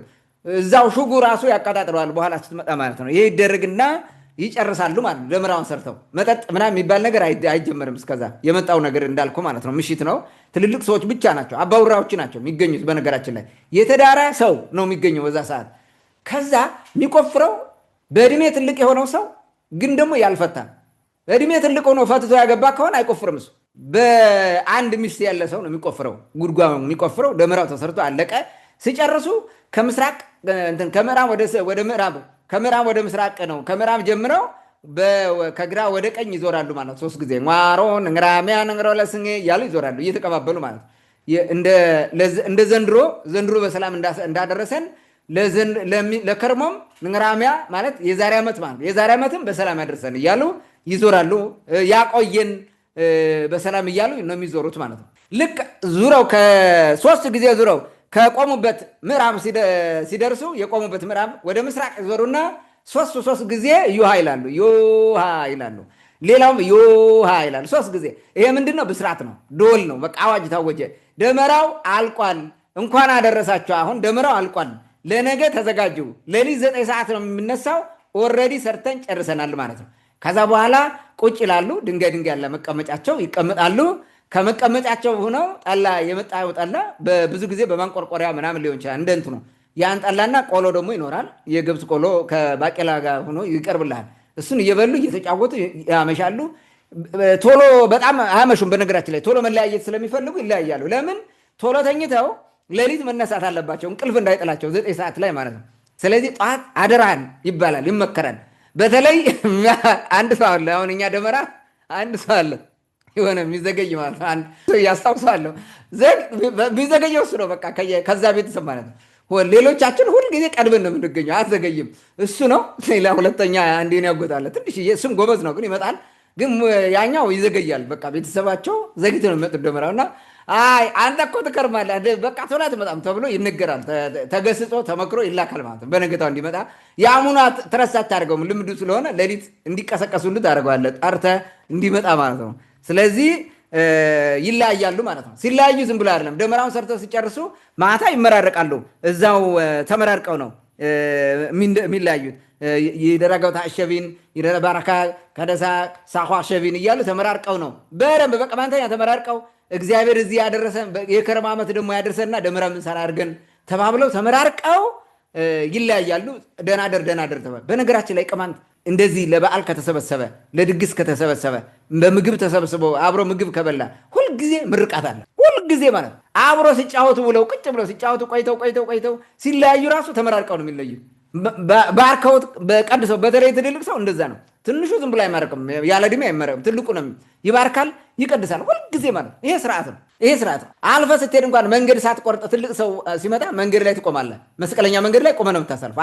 አትቆርጠውም፣ ቆመህ ታሳልፈዋለህ። መርቆ መርቆ መርቆ ማለት ምርቃት አፍሰህ ነው የምትሄደው። እንደዛ ነው። እና ልክ እንደዚህ ተመርቆ ነው፣ ሳይመርቅ አይሄድም ቅማንት በባህሉ ማለት ነው። ይሄ ይደረጋል ማለት ነው። ስለዚህ ሌሊት 9 ሰዓት ምን ይደረጋል? ቀድሞ ይነሳል። ያው ንቁ ንቁ ቤተሰብ አለ። ቀድሞ ትነሳና ታደባልቀዋለህ መንደሩ ዮሃ እያልክ ማለት ነው። ዮሃ እያልክ ታደባልቀዋለህ ሰፈሩ ማለት ነው። ስለዚህ የእንትን ያልነቃ ይነቃል። ብዙ ጊዜ አይተኙም፣ ጠንካራዎች አይተኙም፣ ይነቃሉ። እንደ ነቁ ምንድን ነው የሚደረገው? ቅድም እንዳልኩ ዳተኛ ሰው ካለ ይቀሰቀሳል። ከዛ ውጭ ግን ለህፃናትና ወደ ደመራው የማይሄዱ ማለት ነው፣ ለሴቶችና ለህፃናት የተሰራው ሹግ ከደጅ ይለኮሳል። አቀላጥመህ ትለኩሰዋለህ። አንዱን ታዘጋጀዋለህ፣ ሌሎችን ትለኩሳቸዋለህ። አቀላጥመህ ማለት ነው። አያይዘህ ታረግና ሌሎቹ ሹጎች መለኮሻ ነው። አንደኛው እሱ ነው። ከዛ የመጀመሪያዋን ሹግ በአንዱ በዛው በእናቶች ሹግ በአንዱ እሳት ይያዛል ማለት ነው። ትለኩስና እየዞርክ እንትን አለ ቤቱን ትተኩሳለህ ማለት ነው። ቤቱ ግድግዳው ይተኮሳል፣ ጎታ ይተኮሳል፣ ወለሉ ይተኮሳል፣ አልጋ ይተኮሳል፣ ወፍጮ ይተኮሳል፣ ጋኖቹ ምንቸቶቹ ይተኮሳሉ ማለት ነው። ይተኮሳሉ። እንደዛ እንትን አይደለም፣ ዝም ብሎ አይደለም። ልክ መጀመሪያ በሩን ነው የሚተኩሱት። ግድግዳውን በሩን እየተኮሰ ይመጣል ማለት ነው ሲተኩስ። አሁን በሩን እንትን ሲተኩስ ዝም ብሎ አይደለም፣ እንዲህ ዝም ብሎ መተኮስ አይደለም። ዓመት ድገምን ምናምን እያለ ዝም ብሎ ብቻ አይደለም የሚተኩሰው፣ የሚለው ነገር አለው። እሱ ምንድን ነው? ለምሳሌ ምንድን ነው የሚለው? ይህንን ላንሳላችሁ። እንግዲህ ቤቱን ሲተኩስ የሚለው ድክርፌ ዓለም ትሁ ነው የሚለው። ችጋር ውጣ ዓለም ግባ ማለት ነው። ድክር ማለት ችጋር ረሃብ ማለት ነው። ዓለም ማለት ደግሞ ፌስታ ደስታ ማለት ነው። ዓለም ግባ ዓለም ሲሳይ ማለት ነው። ሰው ምን ይላል? ድክርፊ ዓለም ትሁ ይላል። ይህን ሲለኩስ እንዲህ እያለ ነው። ድክርፊ ዓለም ትሁ፣ ድክርፊ ዓለም ትሁ እያለ ግድግዳውን መዝጊያውን ዙሪያውን እየዞረ ቤቱን ይተኩሳል ማለት ነው። በሳቱ ነካ ነካ ነካ ነካ እያደረገ ይዞራል። ባረከው ማለት ነው። ቀጥሎ ይገባል ወደ ቤት። ሲገባ መጀመሪያ የሚያገኘው ወለሉ ምድጃው አካባቢ ነው። ወለሉን ምድጃውን ደግሞ ይተኩሷል። ምን ይላል? ፈለይፊ ይላል። ፈለይፊ፣ ፈለይ ማለት ቁንጫ ማለት ነው። ቁንጫ ውጣ፣ ቁንጫ ውጣ። ቀጥሎ አልጋው ነው የሚተኮሰው። አልጋውን ሲተኮስ ደግሞ ትኋና ፊ ይላል። ትኋና ፊ፣ ትኋና ፊ እያለ ይተኩሳል ማለት ነው። አልጋ 3 4 ሊሆን፣ ወንበሩም ይተኮሳል። ትኋን ውጣ፣ ትኋን ውጣ እየተባለ ማለት ነው። ቁንጫ ውጣ፣ ትኋን ውጣ እየተባለ ይተኮሳል። ወንበሩም ምድጃውም ወለሉም ሁሉ እንትን የወለሉ ማለት ነው። እና አልጋው ተለኮሰ። የሚቀረው አሁን ወፍጮው፣ ጎታው፣ ምንቸቱ፣ ጋኑ ነው። እነዚህ ደግሞ ከምን ጋር ነው የሚገናኙት? ከምን ጋር ነው የሚገናኙት? ከመብል ጋር፣ ከእህል ጋር፣ ከመብል ጋር ነው። ስለዚህ ምን ይላሉ? አንበራ ምንቸት ፊ በአውራ ምንቸት ቶ ይላሉ። አንበራ ማለት ምን ማለት ነው? ጎመን ማለት ነው። አንበራ ምንቸት ፊ ማለት የጎመን ምንቸት ውጣ ማለት ነው። በአውራ ምንቸት ቱ ሲል ደግሞ የገንፎ ምንቸት ግባ ነው። ምንቸት በቅማንተኛ ምንቸት ነው። እንደዚህ እያሉ ይተኩሳሉ ማለት ነው። ጎታውንም ምኑንም የሚተኩሱት በዚህ መንገድ ነው ማለት ነው። ይህን ሲያጠናቅቁ የአንድ ደመራ እንትን ያለውን ሹግ የተለካከሰውን የቀሩትን እዛው በሩ ላይ ያደረጉና የራሳቸውን ይዘውትም የሄዱትን ሹግ ወይንም ችቦ ይለኩሳሉ። ከዛ ሴቶች ወጥተው የሞቁ እዛ ቁጭ ብለው ዓመት ድገምን ይላሉ ማለት ነው። መሞቅ ይጀምራሉ። ጥለን ስንሄድ ወንዶች ጥለን ስንሄድ እነሱ ይሞቃሉ። እኛ እዩሃ እያልን ተሰልፈን እናነጉደዋለን ማለት በሰልፍ ነው። በነገራችን ላይ አባወራው ይሞራል። አባወራው ነው የሚመራ። በጣም ትንሽ ልጅ ካለ ከፊት ያደርገዋል። የሚያቅፈውን ከሆነ አቅፎት ይሄዳል ማለት ነው። አባወራው ነው የሚመራው። እሱ መጀመሪያ ያወጣል፣ ዮሃ ይላል። ከዛ በኋላ ልጆች እንደየደ እንትናቸው እንደየእድሜ ደረጃቸው ተሰልፈን እንሄዳለን ማለት ወደ ደመራው እንተማለን። እና እሱን ስታየው እኛ አሁን ስንሄድ ሌላ ሰው ያይናል አይደል? ሌላውን ደግሞ ስናየው ሲመጡ ስታዩ እንዴት እንደሚያስደስት ማለት ነው። እሱን ማየት እንዴት እንትን እንደሚለኝ በዛ ጊዜ ካሜራ ቢኖረኝ ምን ነበረ ብዬ አስባለሁ። በዛ ዘመን እኔ ሕፃን በነበርኩበት ዘመን እና ሁሉም በቃ በተለይ ማዶ ያሉ ሰዎች አተርትረው በሰልፍ ሲሄዱ ወደ ደመራው ምግርም የሚል ነው። በቃ በጣም የሚገርም ነው። የሚሰጥህ የሆነ እንትን አለ፣ ሀሴት ነገር አለ፣ ማይረሳ ሜሞሪ አለ። በዚህ ሂደት አንዳንዱ ጥይት ሁሉ ይተኩሳል። በጣም ስለሚከሸፍ ማለት ነው። በጣም ስለሚደሰት ጠመንጃ ያለው ሰው ይተኩሳል ጥይት። አንዳንዴ በተለይ ደመራው ሲተኮስ በቃ ቃውጤ ነው የሚሆነው ማለት ነው። በእንደዚህ አይነት ነገር ስራ ይሰራል ማለት ነው።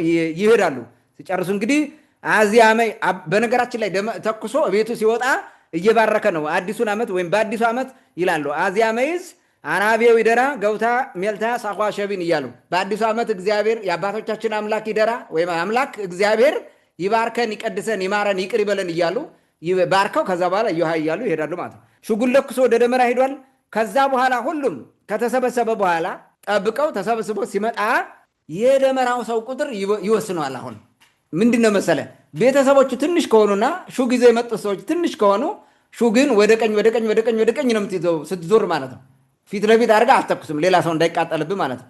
ወደ ቀኝ ይዘህ ነው የምትዞረው። ከመጀመሪያ ትልቅ ሰው ይሰለፋል። ከዛ ቀጥሎ እንደየእድሜው አባቶች ዜን ልጆች የልጅ ልጆች ከኋላ ሆኖ ይዞራል ማለት ነው። በሰፊው አድርገህ ደመራውን ትዞራለህ። ሲዞር ቅድም እንደነገርኩ በምሽት እንዳረጉት ሟሮን እንግራሚያ ነንግሮና ስኜ ይላሉ አባቶች። ከዛኛ ተከትለን ሟሮን እንግራሚያ ነንግሮና ስኜ እንላለን። ሌላውም ሰው እንዲያለ ይዞራል። 3 ጊዜ ከዞሩ በኋላ ፊታቸውን ወደ ምስራቅ ዙረው ከምዕራብ በኩል ነው የመጀመሪያው ሰው ዓመቱን ድገመን ብሎ ይለኩሳሉ። ያኔ ነው እንግዲህ እንጎረጎባሽ ነው ማለት ነው። አሁን እንጎረጎባሽ መጣ ማለት ነው። እንኳን አደረሳችሁ እንኳን አነጋልን ብሎ እንጎረጎባሽ ብሎ ይለኩሰዋል ማለት ነው። የዛ ጊዜ ሁሉም ሰው በያለበት ይለኩሳል ማለት ነው። እንደየቀደም ተከተሉ የመጀመሪያ ይለኩሳል። ከዛ አብረው ያሉ ትልልቅ ሰዎች ይተኩሳሉ፣ ልጆች ከዛ በኋላ እንለኩሳለን ማለት ነው። ከዚህ ውስጥ ደመራው ላይ አንዳንድ ሹግ እናስቀምጣለን። ረዘም ያለ ሹግ የተረፈ በቤተሰብ አንዳንድ እናስቀምጣለን አጥፍተን ማለት ነው። ሌላው ከእንትኑ እየተሰካ እንዲነድ ይደረጋል። ከደመራው ጋር እየተሰካ ማለት ሹግ በቃ አይተርፍም። እዛ በኋላ እስከ መጨረሻው እንዲበላ አድርገው ይጨርሳል ማለት ይህን ጊዜ በምንድን ነው የሚደረገው? ቅድም እንዳልኩ ጥይት የሚተኩስ ይተኩሳል። ዘፈን ቃውጥ ይሆናል። መዝፈን ልምድ ያላቸው ሰዎች እዛ ውስጥ ቃውጥ ያደርጉታል። ማታ እንትን እሳት እየሞቀን ይዘፈናል ማለት ነው። ቃውጥ ይሆናል። ሲነጋ ዘፈኑም ይቆማል። ጠዋት አይዘፈንም፣ ያው ሌሊት ስለሆነ ነው እንደዛ የሚደረገው። ልክ ሲነጋ ዘፈን ይቆማል። በየቤተሰቡ አንዳንድ ልጅ ሊሆን ይችላል። ወጣት ልጅ ነው ብዙ ጊዜ የሚያደርገው። ሂድና ዱባውንና ከብቶች ተኩስ ይባላል። በሬ ይተኮሳል። በነገራችን ላይ ትልቁ አውራ በሬ ይተኮሳል ለከብቶቹ ማለት እና ዱባ ጥሩ ያፈራል። ዱባ ፍሬ የሚጥለው በዛ ነው ተብሎ ዱባውም እየዞሩ ይተኩሳሉ ማለት ነው። ልጆቹ ይተኩሳሉ። በሬውን ነው መጀመሪያ፣ በረቱ አይከፈትም።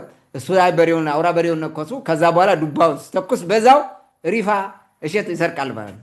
ተሰረቀ ነው የሚባለው። በነገር ሰርቆት ማለት ስርቆት አይደለም። በነገራችን ሰረቀ ማለት ሳይደርስ ያለ ጊዜው ወሰደ ማለት ነው።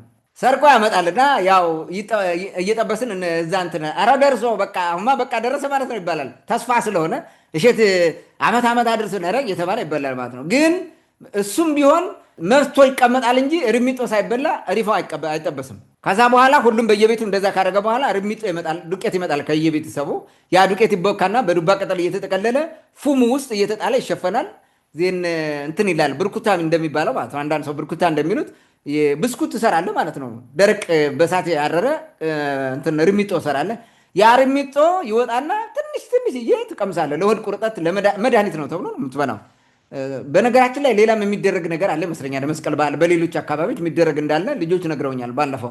የሆነ መራራ ነው ምንድነው ይሄ ነው የሚቀመስ ነገር አለ ምናምን የሚሉት አለ። እሱን እንግዲህ አንተ የምታውቀው ከሆነ ትነግረኛለህ። ግን አብዛኛው ይሄ ነው የሚደረገው ከርሚጦ ነው። ከዚህ በኋላ ጠዋት እንግዲህ እንደየባህሉ ነው ምን ይደረጋል? ቁጭ ብሎ ጠላ ይመጣል። ቆሎ ምናምን እየተበላ ጠላ እየጠጣ ይረፈዳል። ጨዋታ ማለት ነው። ከዛ ደመራ ቁጭ ብለህ አትውልም ብዙ ጊዜ ማለት ነው። ድግሱ ትልቅ ከሆነ እዛው የሚውሉ ሰዎች ትልልቅ ሰዎች በግ የሚታረድም ከሆነ ከብትም ከሆነ የሚታረድ እሱን ያርዳሉ። ወጣቶች ግን ወደ ስራ ይሄዳሉ። በነገራችን ወደ ስራ ነው የሚሄዱት። ሃይማኖታዊ በዓል አይደለም የምንለው ለዛ ነው። ወደ ስራ ነው የሚሄዱት። ወደ ስራ ይሄዳሉ። ስራ ላይክ ቀላል ስራ አለ። ላይክ የእንትን አረም የጤፍ አረም የሚታረምበት በዛ ቀን ነው ብዙ ጊዜ ማለት ነው። የጤፍ አረማቸውን ያርማሉ። አረም ይታረማል። በኋላ ከ9 ሰዓት በኋላ ይመጣሉ። 10 ሰዓት በኋላ ሰው ይሰበሰባል ማለት ነው። በሙሉ ይሰበሰባል። ልጆቹም ከብት ይዘው ሄዱት ይመለሳሉ። ይሰበሰባል። ድግሱ ይበላል፣ ይጠጣል ማለት ነው። አንዳንዱ በቆሎ ብቻና ጠላ ድግስ ብቻ ሊሆን ይችላል። ከብት የሚያርዱ ደግሞ ከብት ያርዳሉ፣ ወይም በግም የሚያርዱ በግ ሊያርዱ ይችላሉ። በጋራ ሊደግሱ ይችላሉ። ካልሆነ ዝም ብለው አርደው ቀረመቱን ተቀራምተው ወደ የቤታቸው ወስደው በቤታቸው ምግብ ሊሰሩ ይችላሉ። አብዛኛው ቆሎና ምናምን ላይ ፎከስ ይደረግ ይሆናል። አንዳንዱ ማለት ግን ይታረዳል ብዙ ጊዜ እንደ እንትኑ ማለት ሰው እየበሉ እየጠጡ ይጫወታሉ። ከዛ በኋላ እናሞቃለን ማለት ነው። ከበሮ ይቃወጣል።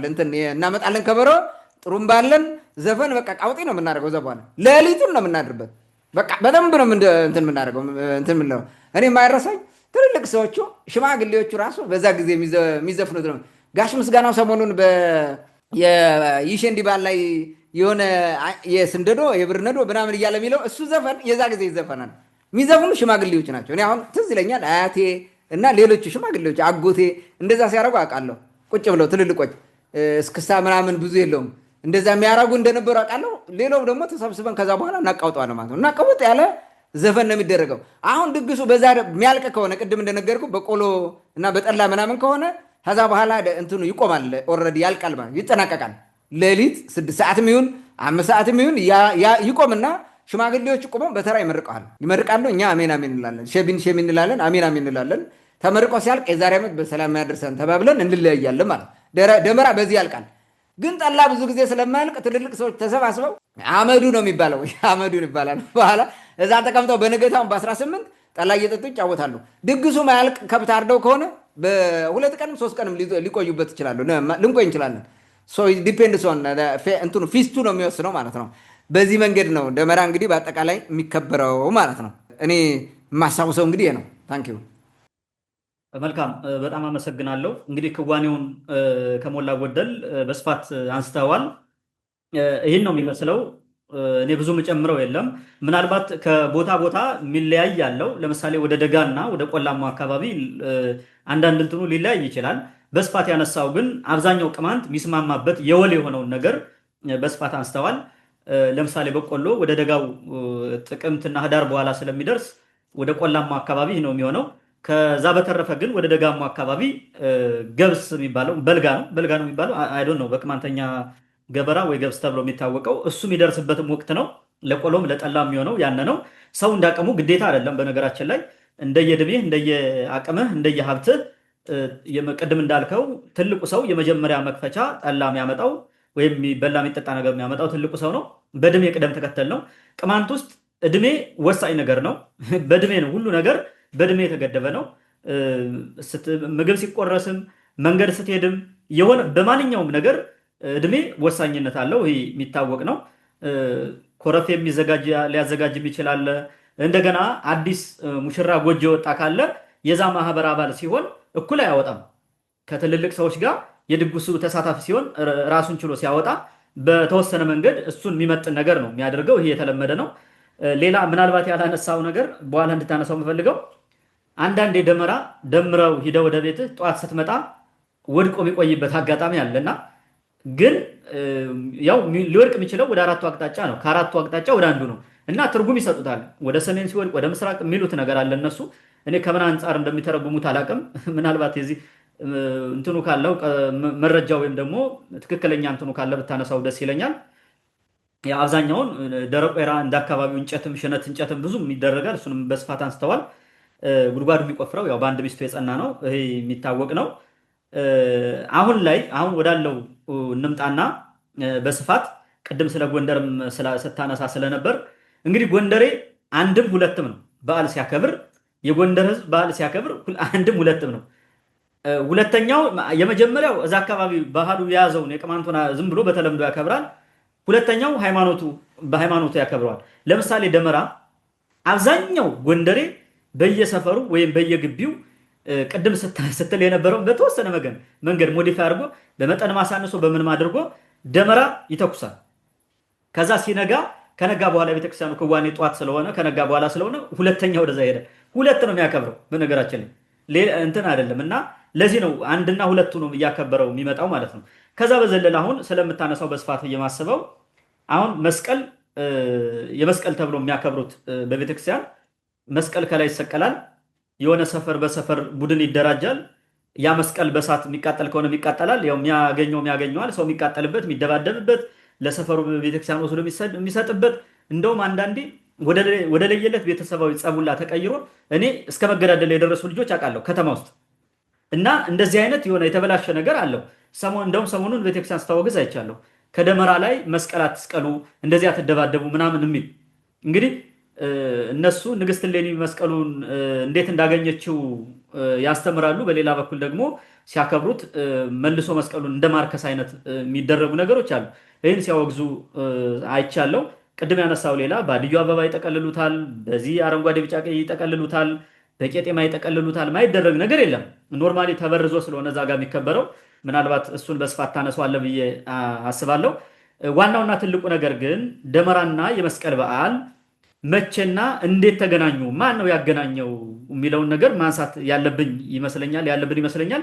ማን ያቀላቀለው፣ ለምን ተቀላቀለ? ምናልባትስ ከምታነሳው አንጻር ከበስተጀርባው ቅድም ስታነሳው የነበረውን በቅማንት በኩል የሚከበረውን በዓል እሱን ለመሸፈን የተደረገ ሴራ ይኖረዋል ወይስ አይኖረው የሚለውንም በዚህ አጋጣሚ ምናልባት ማንሳት ከፈለክ ማንሳት ትችላለህ፣ መቀጠል ትችላለህ። ወደ ጥያቄው ከመሄደ በፊት ሶስት ነገሮች አንስታን፣ አንደኛው የደጋና የቆላ ያልከው ቅማንት ብዙ ጊዜ ደገኛ ነው። ይህን ታውቃለህ? ቅማንት ደገኛ ነው። በተራራ ላይ የሚኖር ህዝብ ብለው ዲፋይን ያደረጉት እኮ የአማራን ዲፊኒሽን ሲያመጡ ግራ ገብታቸው በተራራ ላይ የሚኖር ደገኛ ህዝብ ምናምን ብሎ ያደርጉት እኮ ይህንን ህዝብ እኮ ነው። ቅማንት እኮ ነው። ቅማንት ሸዋን ብትሄድ ደጋ ነው። ጎጃምን ብትሄድ ደጋ ደጋው ነው ያለው። ወሎም የነበረው ደጋ ላይ ነው። ትግራይም ደጋ ደጋው ነው የነበረው። ቆላ ኑሮ አያውቅም ቅማንት።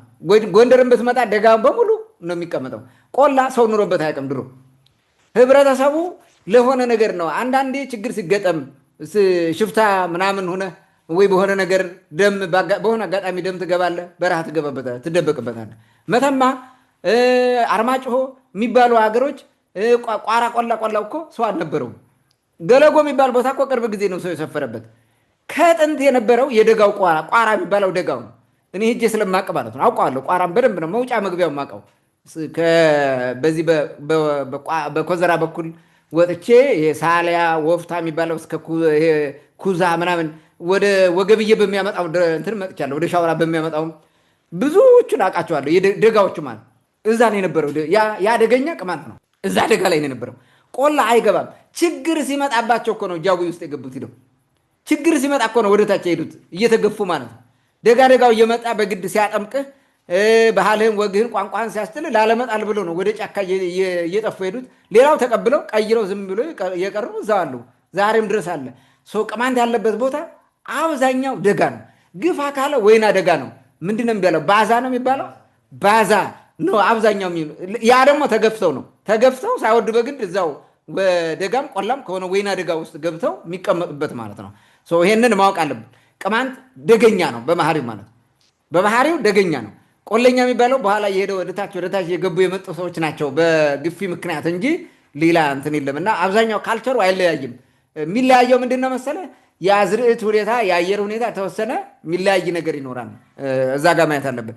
አደይ አበባ የሚደረግበት የቅርብ ጊዜ ነው። በነገራችን ላይ አደይ አበባ እንደዚህ ሲደረግ ቅርብ ጊዜ የመጣ ነው። በእኔ እድሜ የመጣ ነው። ያው ከተማ ላይ የተጀመረ እንጂ ድሮ አይደረግም። ኑር ነው፣ በፍጹም አይደረግም።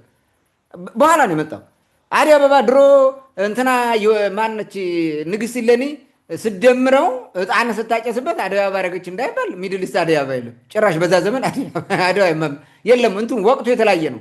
የእነሱና የኛ ወቅት እኮ ይለያያል። በነገራችን ላይ እንደዚ አይነት እንትን የላቸውም። ሊሆን አይችልም። ከዛ አንጻር ማየት እንችላለን። ሌላው ስለ መውደቅ ያነሳው ነገር ደመራ ወደ ደቡብ ወደ ቀኝ ወደ ምናምን የሚባለው ሲወድቅ የሚባለው ሲተኮስ ነው። ሲጀመር ደመራ አይወድቅም። እንዴት አይነት ሽባ ሰው ቢተክለው ነው ደመራ ሊወድቅ የሚችለው?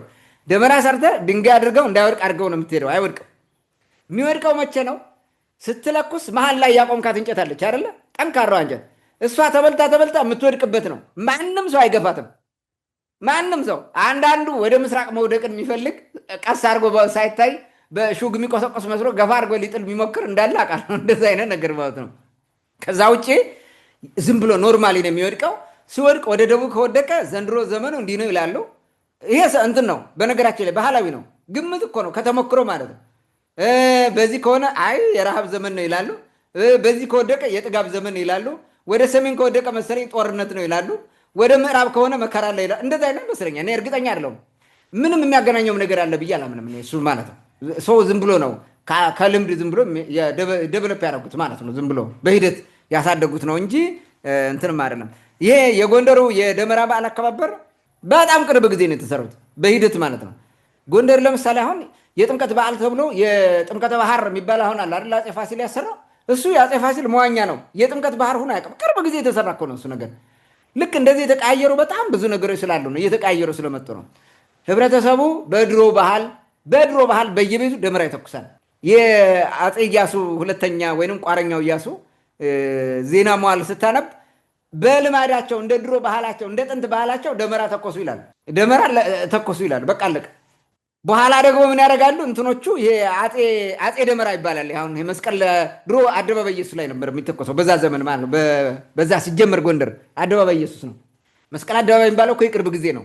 የመናኸሪያ የነበረ ጤፍ እርሻ ቦታ ምናምን ነበረ የእኛ ዘመዶች ማለት የሚያርሱት እንጂ አደባባይ ኢየሱስ ነው። አደባባይ የተባለበትም በዛ ጊዜ ነው። መስቀልም የሚተኮሰው ሁሉ ነገር እዛ ነው። አደባባይ ኢየሱስ የሚባለው ጃን ተከል ዋርካና ቤተክርስቲያኑ መካከል በወንበር በርና በጃን ተከል በር ፊት ለፊት ያለው ማለት ነው።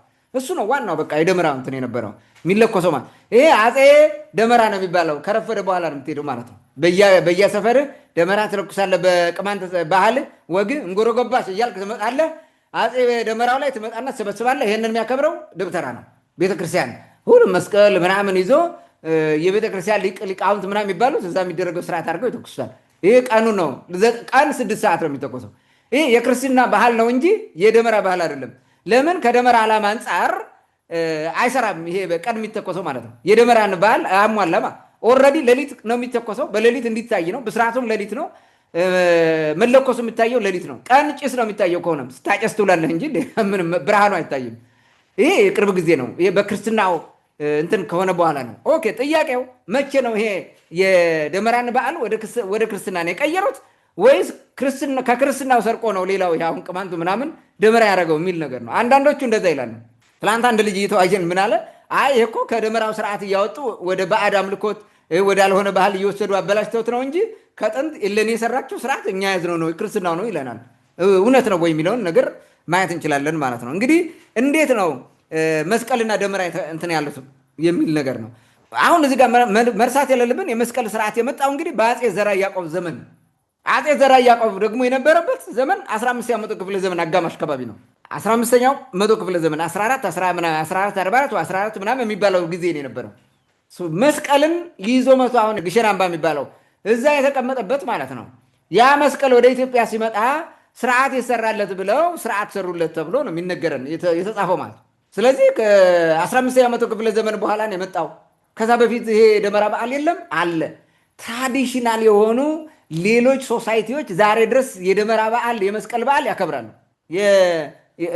በቀደም የሰራነው ዜና አለ። አንድ ህዝብ ደቡብ ኢትዮጵያ የዶንጋ ህዝብ መስቀል እንዳያከብር በዓል መስቀል ነው ያው ወደ ክርስትና ስለመጣ እሱን እንዳናከብር አድርጓል። ጉራጌ በተለየ ሁኔታ መስቀል በዓል የሚያከብረው ስለሆነ የተለየ ክርስቲያን ስለሆነ ነው አይደለም። ከጥንት ከዚህ ከቅማንት የመጀመሪያው ጋር ስለተሳሰረ ነው። አንድ ህዝብ በነገራችን ላይ ከጉራጌዎች ውስጥ እኛ የከነአን ዘር ነን የሚል አባት ተገኝቷል ሲናገር ማለት እንትኖቹ ማን ነው ክስታኔዎቹ ጋር በራሱ ቋንቋ እያወራ ከዛ እንደመጣ ዘሩን ሁሉ ይናገራል። የስ በደምም አንድ አይደለን ከቅማንቱ ጋር የጥንቱን ባህል ይዘዋል ማለት ነው። አልጣሉም። ቋንቋ እየተለየ የተለያየ ነገር ሆነ ስለመጣ ማለት ነው። ወላይታን ብትሄድ ይሄን ያከብራል። ሌሎ በርካታ በደቡብ ኢትዮጵያ ያሉ ህዝቦች ያከብሩታል። አሁን የመስቀል በዓል እየተባለ ቢሆንም ማለት የራሳቸው ስያሜ ይሰጡታል። የዶንጋዎቹ የራሳቸው ባለፈው እንትን ሲደረግ የራሱ መጠሪያ አለው። ማንም የራሳቸው መጠሪያ ያላቸው ማለት ሽናሻ ራሱ የመስቀል በዓል በልዩ ሁኔታ ነው የሚያከብረው። ያከብሩታል በእንትን የመስቀል ብለው ነው። እንትኖችም አገዎቹ ራሱ የጎጃም አገዎቹ በደንብ ነው የሚያከብሩት። ከጥንት የደመራን በዓል አብረው ቤተሰብ ስለነበሩ ከዛ ቤተሰብ አንዱ ነው እንግዲህ ከነዛ ከበታት ነው ስለነበሩት ማለት ነው። እዛ ስለሆነ ያከብሩታል እነሱ ማለት ባህላቸው ነው። ለአገዎቹ ባህላቸው ነው። ምንም እንትን የሚል የለም ማለት ነው። ስለዚህ ይሄ ከጥንት የነበረ ነው ስርዓቱ እንጂ ከጥንት ካልነበረ እኮ ይሄን በቃ መስቀል ብቻ ነው የሚሆነው። ሌላ ይሄ ደመራ ምናምን የሚባለው ይሄ ሟሮን እንግራሚያን እንግሮ ለስኝ የሚባል ከየት ታመጣለህ? መስቀል ከሆነ ለምን አሁን መስቀል ሲመጣ እኮ ቅማንተኛ እየተወገዘ እንዳይነገር ተደርጎ አይደለ? የጥንት ስርዓት እንዴት ሟሮን እንግራሚያን እንግሮ ለስኝ የሚል ይሰራለታል? ደመራ እንዴት ከጥንት የነበረ ነው። ይሄ ውሸት ነው። በእኛ ከክርስትናው የወሰድነው ሳይሆን ክርስትናው ነው እንትንን ደመራን ኢቫንጀላይዝ አድርጎ አጥምቆ ክርስቲያናይዝ አድርገውና በክርስትና ተጠቀመበት ማለት። ኦኬ ክርስትና ማድረጉ ወደ ክርስትናው እንዲመጣ ማድረጋቸው ብዙም ችግር የለውም። ለራሳቸው ለጥቅም ለፖለቲካም ለሃይማኖትም ጥቅም ተብሎ ታስቦ ቢሆንም መውሰዱ ጥሩ ነው። ግን ሪኮግናይዝ አለማድረጉ እኮ ነው ችግሩ። ከጥንት አባቶቻችን እንዲህ ሲያከብሩት ነበረ። ከዛ ነው የወሰድነው። በክርስትናው ሲመጣ የመስቀል በዓል እዚህ ጋር ስለተሳሰረ በዛ መንገድ አድርገን የንግሥት እሌኒ ጋር አስተሳስረ ነው ቀጥለ ነው እንጂ መሰረቱ እዚህ ነው የመጣው በ15ኛው መቶ ክፍለ ዘመን ነው ብለው ቢነግሩን ታቲ ዜና ፋንስ ጉድ ያ ነበር የሚሆነው። ይሄን ግን ዲኔይ ይደረጋል። ትልቁ ችግር ስለሚካድ ነው። እንግዲህ ከዛ የደመራን ስርዓት በሙሉ ወደ ራሳቸው ወደ ክርስትናው ስርዓት ተወሰደ ማለት። በነገራችን ላይ የኢትዮጵያ ኦርቶዶክስ ተዋሕዶ ቤተክርስቲያን ከውጭ ዓለም በተመሳሳይ አሃት አብያተ ክርስቲያናት ከሚባሉት ጋር ማይገናኙ ብዙ ስርዓት አሏት። የራሷ ዩኒክ የሆኑ ማለት ነው። የዜማ ስርዓቱ ይሄ መሐሌቱ ማለት ነው። ይሄ መሐሌት ቅዱስ ያሬድ ስርዓት የሚባለው እሱ ከግንቦት ልደታ ጋር የተያዘው የደመራ በዓሉ የጥምቀት በዓል እነዚህ በሙሉ እዚሁ በቅለው እዚሁ የኖሩ ክርስቲያናይዝ የተደረጉ በክርስትናው እንዲያገለግሉ የተደረጉ ናቸው የተወሰዱ ማለት ነው። በቃ ተጠምቀው ክርስቲያን የሆኑ በዓላት ናቸው። በዓላት፣ ትውፊቶች፣ ወጎች ናቸው የኛ የቀደሙ ማለት ነው። ከዚህ ነው የተወሰደው። ሌላ ከየትም ነገር አልተወሰደም። ክርስትናው ራሱ ይሄን ነገር አምጥቶልን ቢሆን ግብጾች፣ አርመኖች፣ ሶሪያውያን እና ህንዶች ይህን ሲያከብሩት ታገኛቸው ነበረ። የላቸውም እነሱ በፍጹም ማለት ነው። አንዳንዶቹ የቤተ ክርስቲያን አሰባሪዎች ምን ይላሉ? አይ እኛ እኮ ከኦሪቱ ስለመጣ ነው ይሏል። እሺ ከኦሪቱ ከመጡ የኦሪት እምነት የሚከተሉ የነበሩ ቤተ እስራኤላውያን ወይም ፈላሻዎቹ እኛ ጋር የነበሩ ያ ስርዓት አላቸው። የደመራ በዓል ያከብራሉ አላቸው? የላቸውም። አንዴ እዛ ስለወጡ ደመራ በዓል የሚባል ነገር አያከብሩም። ኦልሬዲ የኦሪትን እምነት ሲሪየስሊ ነው የሚያከብሩት የሚከተሉት። ለምን? ከሙሴ ቀጥሎ በነ ኢያሱ ከቅማንቶቹ ጋር የተጣሉበት ከወንድሞቻቸው ጋር የተጣሉበት መንገድ እነዛ ከዛ የነበረው ጥንት ቅማንትነታቸው ወጥተው የሙሴን ስርዓት ሲቀበሉ ሙሉ በሙሉ የቀደሙ የነበሩ ስርዓቶችን ጥለዋል፣ ደመራን ጨምሮ ማለት። ከዛ በኋላ ደመራ የሚባል የላቸው። ቋንቋችን አንድ ነው፣ ወጋችን ብዙ ነገራችን አንድ ነው፣ ሃይማኖት ነው የሚለየው። ነገር ግን የደመራ በዓል የሚባለው ነገር አይከተሉትም፣ አያገኙትም እዛ ውስጥ ማለት። ስለዚህ ደመራን ከየት አመጣ ብለህ ጠይቅ።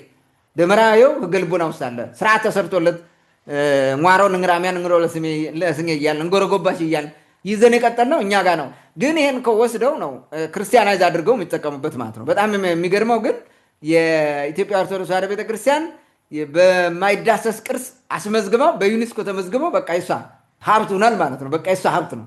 ምንጩ አይጠናም ብዙ ጊዜ እንደዛ ስለሆነ ነው እንጂ ባለውለታው የቅማንት ህዝብ ነው። እንግዲህ በየገጠሩ በሂደት ነው ወደ መስቀል በዓልነት የመጣው። እኔ ተወልጄ ያደኩበት አካባቢ ቅርብ ጊዜ ነው የመስቀል በዓል ተብሎ የተጠራው ራሱ ማለት መስቀል አይባልም፣ ደመራ ነው የሚባለው እኛ ጋር። የደመራ በዓል ነው እንጂ የመስቀል በዓል ተብሎ አያውቅም እኔ ሳድግ ማለት። አሁን እንግዲህ እየቆየ ወደ መስቀል ክርስትና ዶሚኔት እያደረገ የቅማንት ኤሌመንት የቀደመው እየጠፋ ሲመጣ መስቀል ወደሚለው አይነት ነገር እየሄደ እንጂ ደመራ ነው የሚባለው በዓሉ ራሱ ማለት ነው። ስርዓቱ ወጉ የደመራ ነው የምንለው እኛ ማለት ነው። አሁን ጭራሽ ደመራ በራሱ የቤተ ክርስቲያን ሆኖ አረፈ ማለት ነው። ቅድም እንደነገርኩ ደመራ ነው የሚሉት፣ የመስቀል ደመራ ነው የሚሉት። የመስቀልን በዓል ለማክበር ደመራው ማለት ንግስት እሌኒ የለቆሰችው አይነት ነገር ነው። ደመራው እዚህ ጋር ደግሞ መስቀሉ ተቆፍሮ ሲወጣ አይነት አገናኝተው ብዙ ስርዓት ሰርተውለት እነሱ የሚያደርጉትን ያደርጋሉ እንጂ ከጥንት የቅማንት ነው።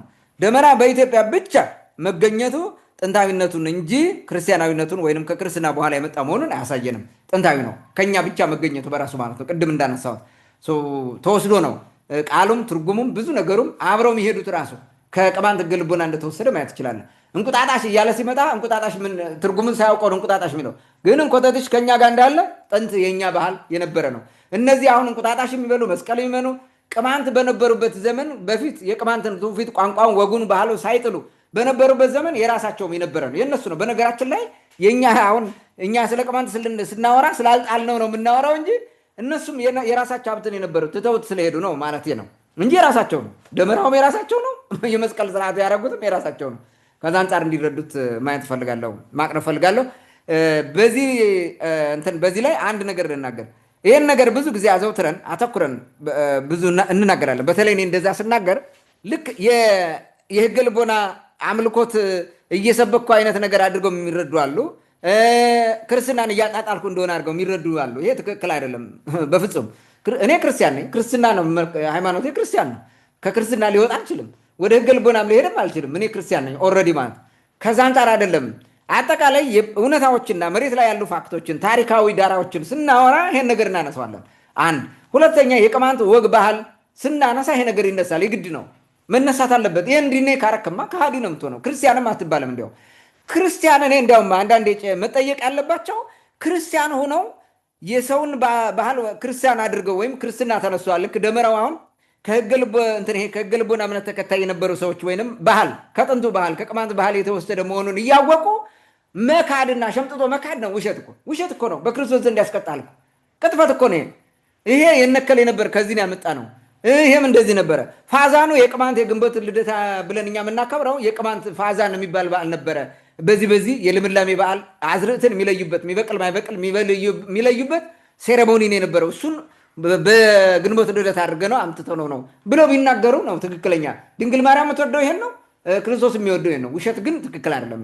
ሸምጥጦ መካድ የኛ ነው ሙሉ በሙሉ ብሎ መዋሸትና የውሸት ትርክት ማምጣት ቤተክርስቲያንን ያረክሳል። ምዕመናን ራሱ እየደነቆሩ እንዲሄዱ ያደርጋል። ከዛ አንጻር መታየት አለበት እንጂ ጸረ ቤተክርስቲያን ወይም ጸረ ሌላ በሚል እንዳታስቡት ማለት ነው። ታንክ ዩ። መልካም። ምናልባት እንደዚህ አይነት ቅሬታ ተደጋግሞ ይመጣል። ዋናው የሚነገረው ነገር እውነት መሆኑ ነው እንጂ ማንም ስላለ ምንም ቦታ የሚሰጠውም አይደለም። ምናልባት መከራከሪያ ነጥብ ካለው መጥቶ ማቅረብ ይችላል። ሚዲያው ክፍት ነው። ወደ መጨረሻ አንድ ጥያቄ ላንሳና የዛሬው ውይይታችን በዚህ እንዘጋለን። ምናልባት ቅድም እንዳልከው ዘንድሮ ግን አንድ የተለየ ነገር የማህበረ ቅዱሳን ሚዲያን በለው የመንግስት ሚዲያዎች በላቸው ስለ መስቀል በዓል የሚዘግቡ በሙሉ ሁለቱን በአንድ ነው እየተጠቀሙት ያለው። ቅድም ስታነሳው እንደነበረው የመስቀል ደመራ ነው የሚለው፣ የመስቀል ደመራ በዓል አከባበር ምናምን ነው የሚለው።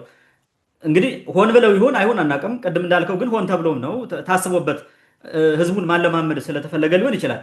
ግን እንግዲህ ለአሁን ሁለቱ ቃል አንድ ነው ሊሆን የሚችለው። እነሱ ደመራውን መስቀል ስላሉት መስቀል የሚለውን ብቻ መጠቀም ነበረባቸው። ደመራ የሚለው ሌላ ትርጉም ስላለው ቅድም ካነሳው አንጻር ግን እነሱ የመስቀል ደመራ ብለው ቅድም አንተ እንዳልከው መስቀሉን ያው መስቀሉን እንደ መስቀል አድርገው ደመራ የሚለውን ደግሞ የእንጨቱን ተሰብስቦ የሚቃጠለው ከዛ አንጻር ሊሆን ይችላል። ንግስት እሌኒ ያደረገችው ከሚሉት አንጻር ከዛ አንጻር መሆኑ እኔ አሁን የተወሰነ ነገር እንትን ብሎልኛል። ምናልባት ግን ለወደፊቱ ለምን እንደተጠቀሙበት የምናየው ይሆናል። በዚህ ቀጥላሉ አይቀጥሉ የሚለው የምናየዋለን ማለት ነው። ወደሚቀጥለው ጥያቄ ወይም ደግሞ ወደ መጨረሻው ጥያቄ ልለፍና በአጠቃላይ ቅድም ስናነሳው ከነበረው አንጻር የዘንድሮ የደመራ በዓል እንዴት እየተከበረ ነው ማለት በቅማንት አካባቢ የደመራ በዓልን እንዴት እያከበሩት ነው? በተለይ ምናልባት መረጃው ምናምን ወደ አንተ መጥቶ ከሆነ እና በወንበሩ ያሉበት አካባቢ በስፋት ምንድን ነው እየተደረገ ያለው የሚለውን እሱን አንሳውና የዛሬው ውይይታችን በዚህ እንዝጋ። በነገራችን ላይ እንግዲህ እንደሚተረከው ከሆነ ንግስት እሌኒ ደመራን ደመረች፣ እንጨት ደምራ አቃጥላ እጣን አጨሰችበት ነው የሚለው። የእጣኑ ጭስ ነው መስቀሉ ያለበት ቦታ ተራራውን ሄዶ ከሶስቱ ተራራ አንዱን ያሳየው ነው የሚለው አይደለ? እጣን ነው። ለምንድን ነው እጣን የማይለኩሱት ታዲያ? ደመራው ላይ ለምን እጣን ደምረው እጣን ለምን አያጨሱም?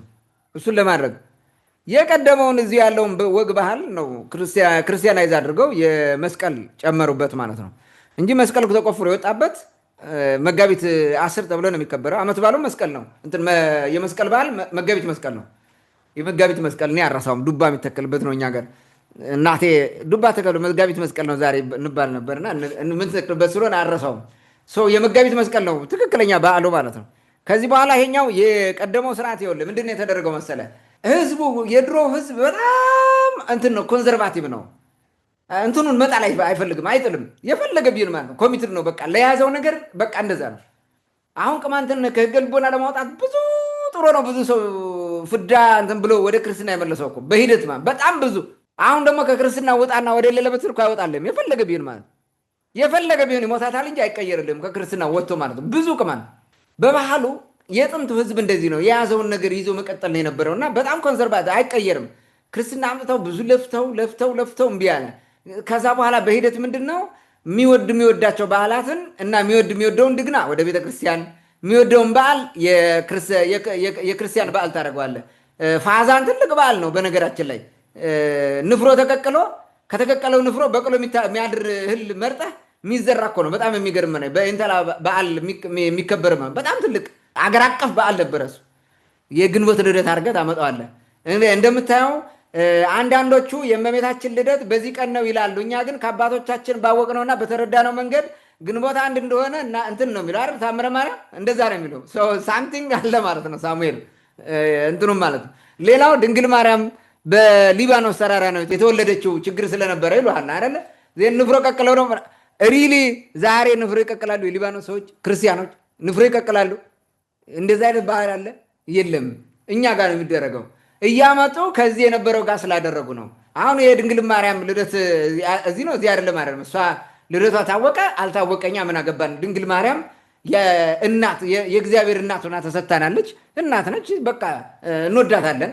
እኛ እንዲያውም አንዛ ተተራ ማርያም ብለን ነው የምንጠራትና ትልቅ ፍቅር አለው ቅማንቱ ራሱ ማለት ነው። ድንግል ማርያምን የማያውቅ መስሏል አይደል? የሕገ ልቦና እምነት ተከታዮች ድንግል ማርያም በጣም ነው የሚወዳት፣ ያውቋታል፣ ይጸልያሉ ራሱ ማለት ነው።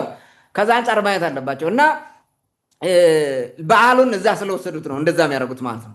የደመራውን በዓል ብትለው ከሌላ ሀገር ማታገኝበት መሰረታዊ እንትኑ መጣ ብለው ከሚተርኩት ጋር አይገናኙም። እንደዛ ስለሆነ ነው እና ከዛ ጋር ቢያያዝ የደመራን በዓል በዚህ እንዲረዱት ማለት ነው። የዘንድሮ በዓል የደመራ በዓል ምን ይመስላል እንግዲህ አሁን ዲቴይል ወርደን በየደመራ በዓላቱ ዝግጅት እያዘጋጀን አየር ላይ የምናውልበት ጊዜ ይመጣል ብዬ አስባለሁ። እሱ ለጊዜው። አሁን ግን ይህን ማድረግ አንችል። በተቻለ መጠን ባለን የመረጃ ሰንሰለት መሰረት ያሉትን መረጃዎች ማቅረብ ነው የሚሆነው ማለት ነው። እንግዲህ በመከራም ውስጥ ሆኖን እያከበርነው ነው ዛሬ ማለት ነው። በተለይ ከ2010 ዓ.ም ጀምሮ ቅማንት ደመራን በቅጡ በተረጋጋ መንገድ አክብሮ ያውቅ። ከ2010 ዓ.ም ጀምሮ ማለት ነው። በተለይ 2012 2011 ለ2012 አይከል ላይ ደመራ እንደተደመረ አይከል ከባቢ ራሱ በአጠቃላይ የጭልጋዝ ደመራውን እንዳቆመ ሳይለኩሱ ነው ሲዋጋ እንትን ያለው በሚያሳዝን ሁኔታ እስከ አዘዞ ድረስ የተጨፈጨፍ ነው። ከዳመራ 3 ቀን ምናምን እኮ ነው አይደለ እንዴ? መስከረም 19 ነው አዘዞ ጭፍጨፋ የነበረው። በ18 ጓንግ ውጊያ ነበረ። በ17 አይከል ዙሪያ ያሁ ማርያም ውጊያ ነበረ። በ16ም እዛው አይከል ከባቢ ውጊያ ነበረ። ጳጉሜ ጀምረ በጨንጮ በምን የሚባለው ውጊያ ነበረ። ፋኖ የሚባል ኃይል እዛ ተሰማርተው ችግር ውስጥ የነበረ ማለት ነው። ይህ የሚታወስ ነው። አሁን ከዛ ጊዜ ጀምሮ በመከራ ነው ያሳለፍነው። ዘንድሮ ትንሽ ይሻላል። ተረጋግቶ አትሊስት ብዙ ችግሮች ቢኖርም ብዙ ሀዘን መከራ ቢኖርም ተረጋግቶ ሰው ደመራን መተኮስ ጀምሯል ማለት ነው። የዘንድሮ ዝም ብሎ ማለት ነው ባለው ከጸጥታ አንጻር ስታይ አንጻራዊ በሆነ መንገድ ማለት በአንጻራዊነት የተሻለ ነገር አለ የዘንድሮ ማለት ነው። በሁሉም አካባቢ በዓሉ ተከብሯል። እንደየአቅሙ ሰው እንደየኑሮ ሁኔታው ምናምን አክብሯል። በተለይ ደግሞ በትክል ድንጋይ ለአርማጭሆ ዋና ከተማ ትክል ድንጋይ፣ ጭልጋ፣ አይከል ከተማ አስተዳደርም ጥሩ ደመቅ ባለ ሁኔታ አክብረዋል። የመስቀል በዓል በሚል አክብረዋል። ህብረተሰቡ ማለት ነው ክርስቲያን ወጥቶ አክብረዋል። በየመንደሩ ደግሞ ያው በድሮ ስርዓት ቀጥሎ ተከብሯል። እሱ ማለት ነው በሁሉም አይቋረጥም። መከራም ውስጥ ቢሆን ደመራ ባህል ወግ ስለሆነ ካልቸር ስለሆነ አይቋረጥም። ባይዘጎይ ልክ እንደ ባለፈው አይነት ከአቅም በላይ የሆነ ነገር ካልሆነ በስተቀር ማለት ነው። ስለዚህ ደመራ በተለያየ የቅማንት አካባቢዎች ተከብሯል ማለት ነው። በዘንድሮ ደመራ አንድ አዲስ ነገር አለ። እሱን ላንሳ። ጃኖ ቅማንት ሚዲያ ፔጃችን ላይ አጋርተነዋል ዛሬ ጧት። የሆኑ ልጆች እነሱ አንድነት ለሰላም ብለውታል ክለቡን። እንግዲህ ድሮ የተለያዩ ስም ነበረ፣ ስሞች ይቀየራሉ። የክለብ ስም መንግስት እንደሚፈልገው አይነት ነገር ስለሚያደርጋቸው ጫና ስላለ እነዚህ ልጆች ወጣቶች ናቸው። የቅማንትን ባህል በሚዲያ በምንም ወጥተው በሶሻል ሚዲያ በምንም የሚያሳዩ ናቸው። እነዚህ ልጆች ባለፈው እነ አዛናው አደባ ይዟቸው የኢሼንዲን ባህል ሸሙናይ ብለው ወጥተው ባረጉት መንገድ የተፈጠረ ስህተት ነበረ። ባለፈው ትንታኔ ሰተንበታል፣ አብራርተነዋል ስህተት እንደነበረ ማለት ነው። እነዚህ ልጆች ትናንትና በዋዜማው የመስቀል ዋዜማ ወጥተው ሴሌብሬት እያደረጉ ነበር። ከተማ ላይ ፌስቲቫሉን እያካሄዱ ነበረው። ወጥተው በአካል ተናግረዋል። እዛ ልጁ ወጥቶ ልብሳቸውን አስተካክለዋል። ኤቭሪቲንግ ተስተካክሎ ማለት ነው። ኮሜንቶቻችሁን ተቀብለናል፣ ይኸው አስተካክለናል። ለወደፊትም ባህል በደንብ የሚያውቁ ሰዎችን እያደረግን እናስተካክላለን እና እናመሰግናለን፣ ተስተካክለናል፣ የሰጣችሁን ኮሜንት ተቀብለናል ብለዋል ማለት ነው። ይሄ ትልቅ ምርታ ነው በእውነት ለመናገር ማለት ነው። እኔ በግሌ በጣም አመስግኛቸዋለሁ። አም ቬሪ ማች ሃፒ። ጃኖ ቅማንት ሚዲያ እንደ ሚዲያ ራሱ አፕሪሼት አድርጓቸዋል ይህን ነገር ማለት ነው። ይሄን ነው የሚፈለገው። ምክንያቱም እኛ ወጣቶች ስለ ቅማንትነት ወይም የቅማንትን ባህል እናወጣለን ስንል እውነተኛውን ነገር እንጂ ያልሆኑ ነገሮች ዝም ብሎ የማይመስሉ ነገሮች ማድረግ ስለሌለብን ማለት ባህላችን ይበላሻል። አንዳንዴ ራሱ እስክስታ ሲመቱ የእኛ ልጆች ከወልቃይቴው አይነት እስክስታ ከሌላም አምጥተው ይጨማምሩበታል። ይህ ግን ትክክል አይደለም። ማንነትን ታጣለህ። የቅማንትን እስክስታ ታጠዋለህ። የጭልጋ እስክስታ ይታወቃል እኮ ሁም የሚለው እስክስታ በደንብ ነው የሚታወቀው። እንዴት እንደሆነ ይታወቃል። ኢቭን የጋባው እስክስታ እኮ የሴቶች እስክስታ የጋባ እኮ ለየት ያለ ነው ታውቃለህ። ይሄ ስክስክ የሚባለው በጣም እንትን አይሉም ሴቶቹ ማለት ነው። ብዙ እንትን አለ። ያን ነው መጠበቅ ያለብን በሴቶችም በወንዶችም ቢሆን ማለት ነው። ስለዚህ ባህል ወግ በመጠበቅ ደረጃ ያን ስራ መስራታቸው መቀበላቸው በራሱ አስተያየት መቀበላቸው ጥሩ ነው ብዬ አስባለሁ። ይሄ የተለየ ነገር አድርጎታል። ጥሩ ነው ዘንድሮ ይሄን በማራታቸው ማለት ነው። ባሳለፍናቸው የመስቀል ደመራ በዓላት እነዚህ ልጆች እንዲወጡ በዓል እንዲያከብሩ አይደረግም። ሲወጡም በተለያየ መንገድ ጫናዎች ነበሩባቸው። አሁን እንደዚህ መደረጉ ራሱ ትንሽ ለውጥ እንዳለ ያሳየናል ማለት ነው። ይሄ ጥሩ ነው። በዓሉ በሁሉም የተለያዩ አካባቢዎች እየተካሄደ ነው። አሁን እንግዲህ በገጠሩ አሁን ነው አይደለ? ከምሽት ሰዓት ጀምሮ ነው ሞቅ ሞቅ ያለ ዘፈኑ ምንም እየደራ መብሉ መጠጡ እንትን የሚለው ከቀኑ 10 ሰዓት 11 ሰዓት በኋላ ነው። አሁን እያጋጋሉት ነው ማለት ነው አለ በየገጠሩ አካባቢ ማለት ነው። እና በአጠቃላይ የዘንድሮ በዓል ትንሽም ቢሆን የተሻለ ነገር አለ። ትንሽም መነቃቃት አለ በወጣቶች በኩል በዓሉን ተሰባስበው የማክበር እንትን አለ ማለት ነው። ይሄ በጣም መልካም ነገር አለው ማለት ነው። በአጠቃላይ ያለው የበዓሉ ሁኔታ ይህን ይመስላል።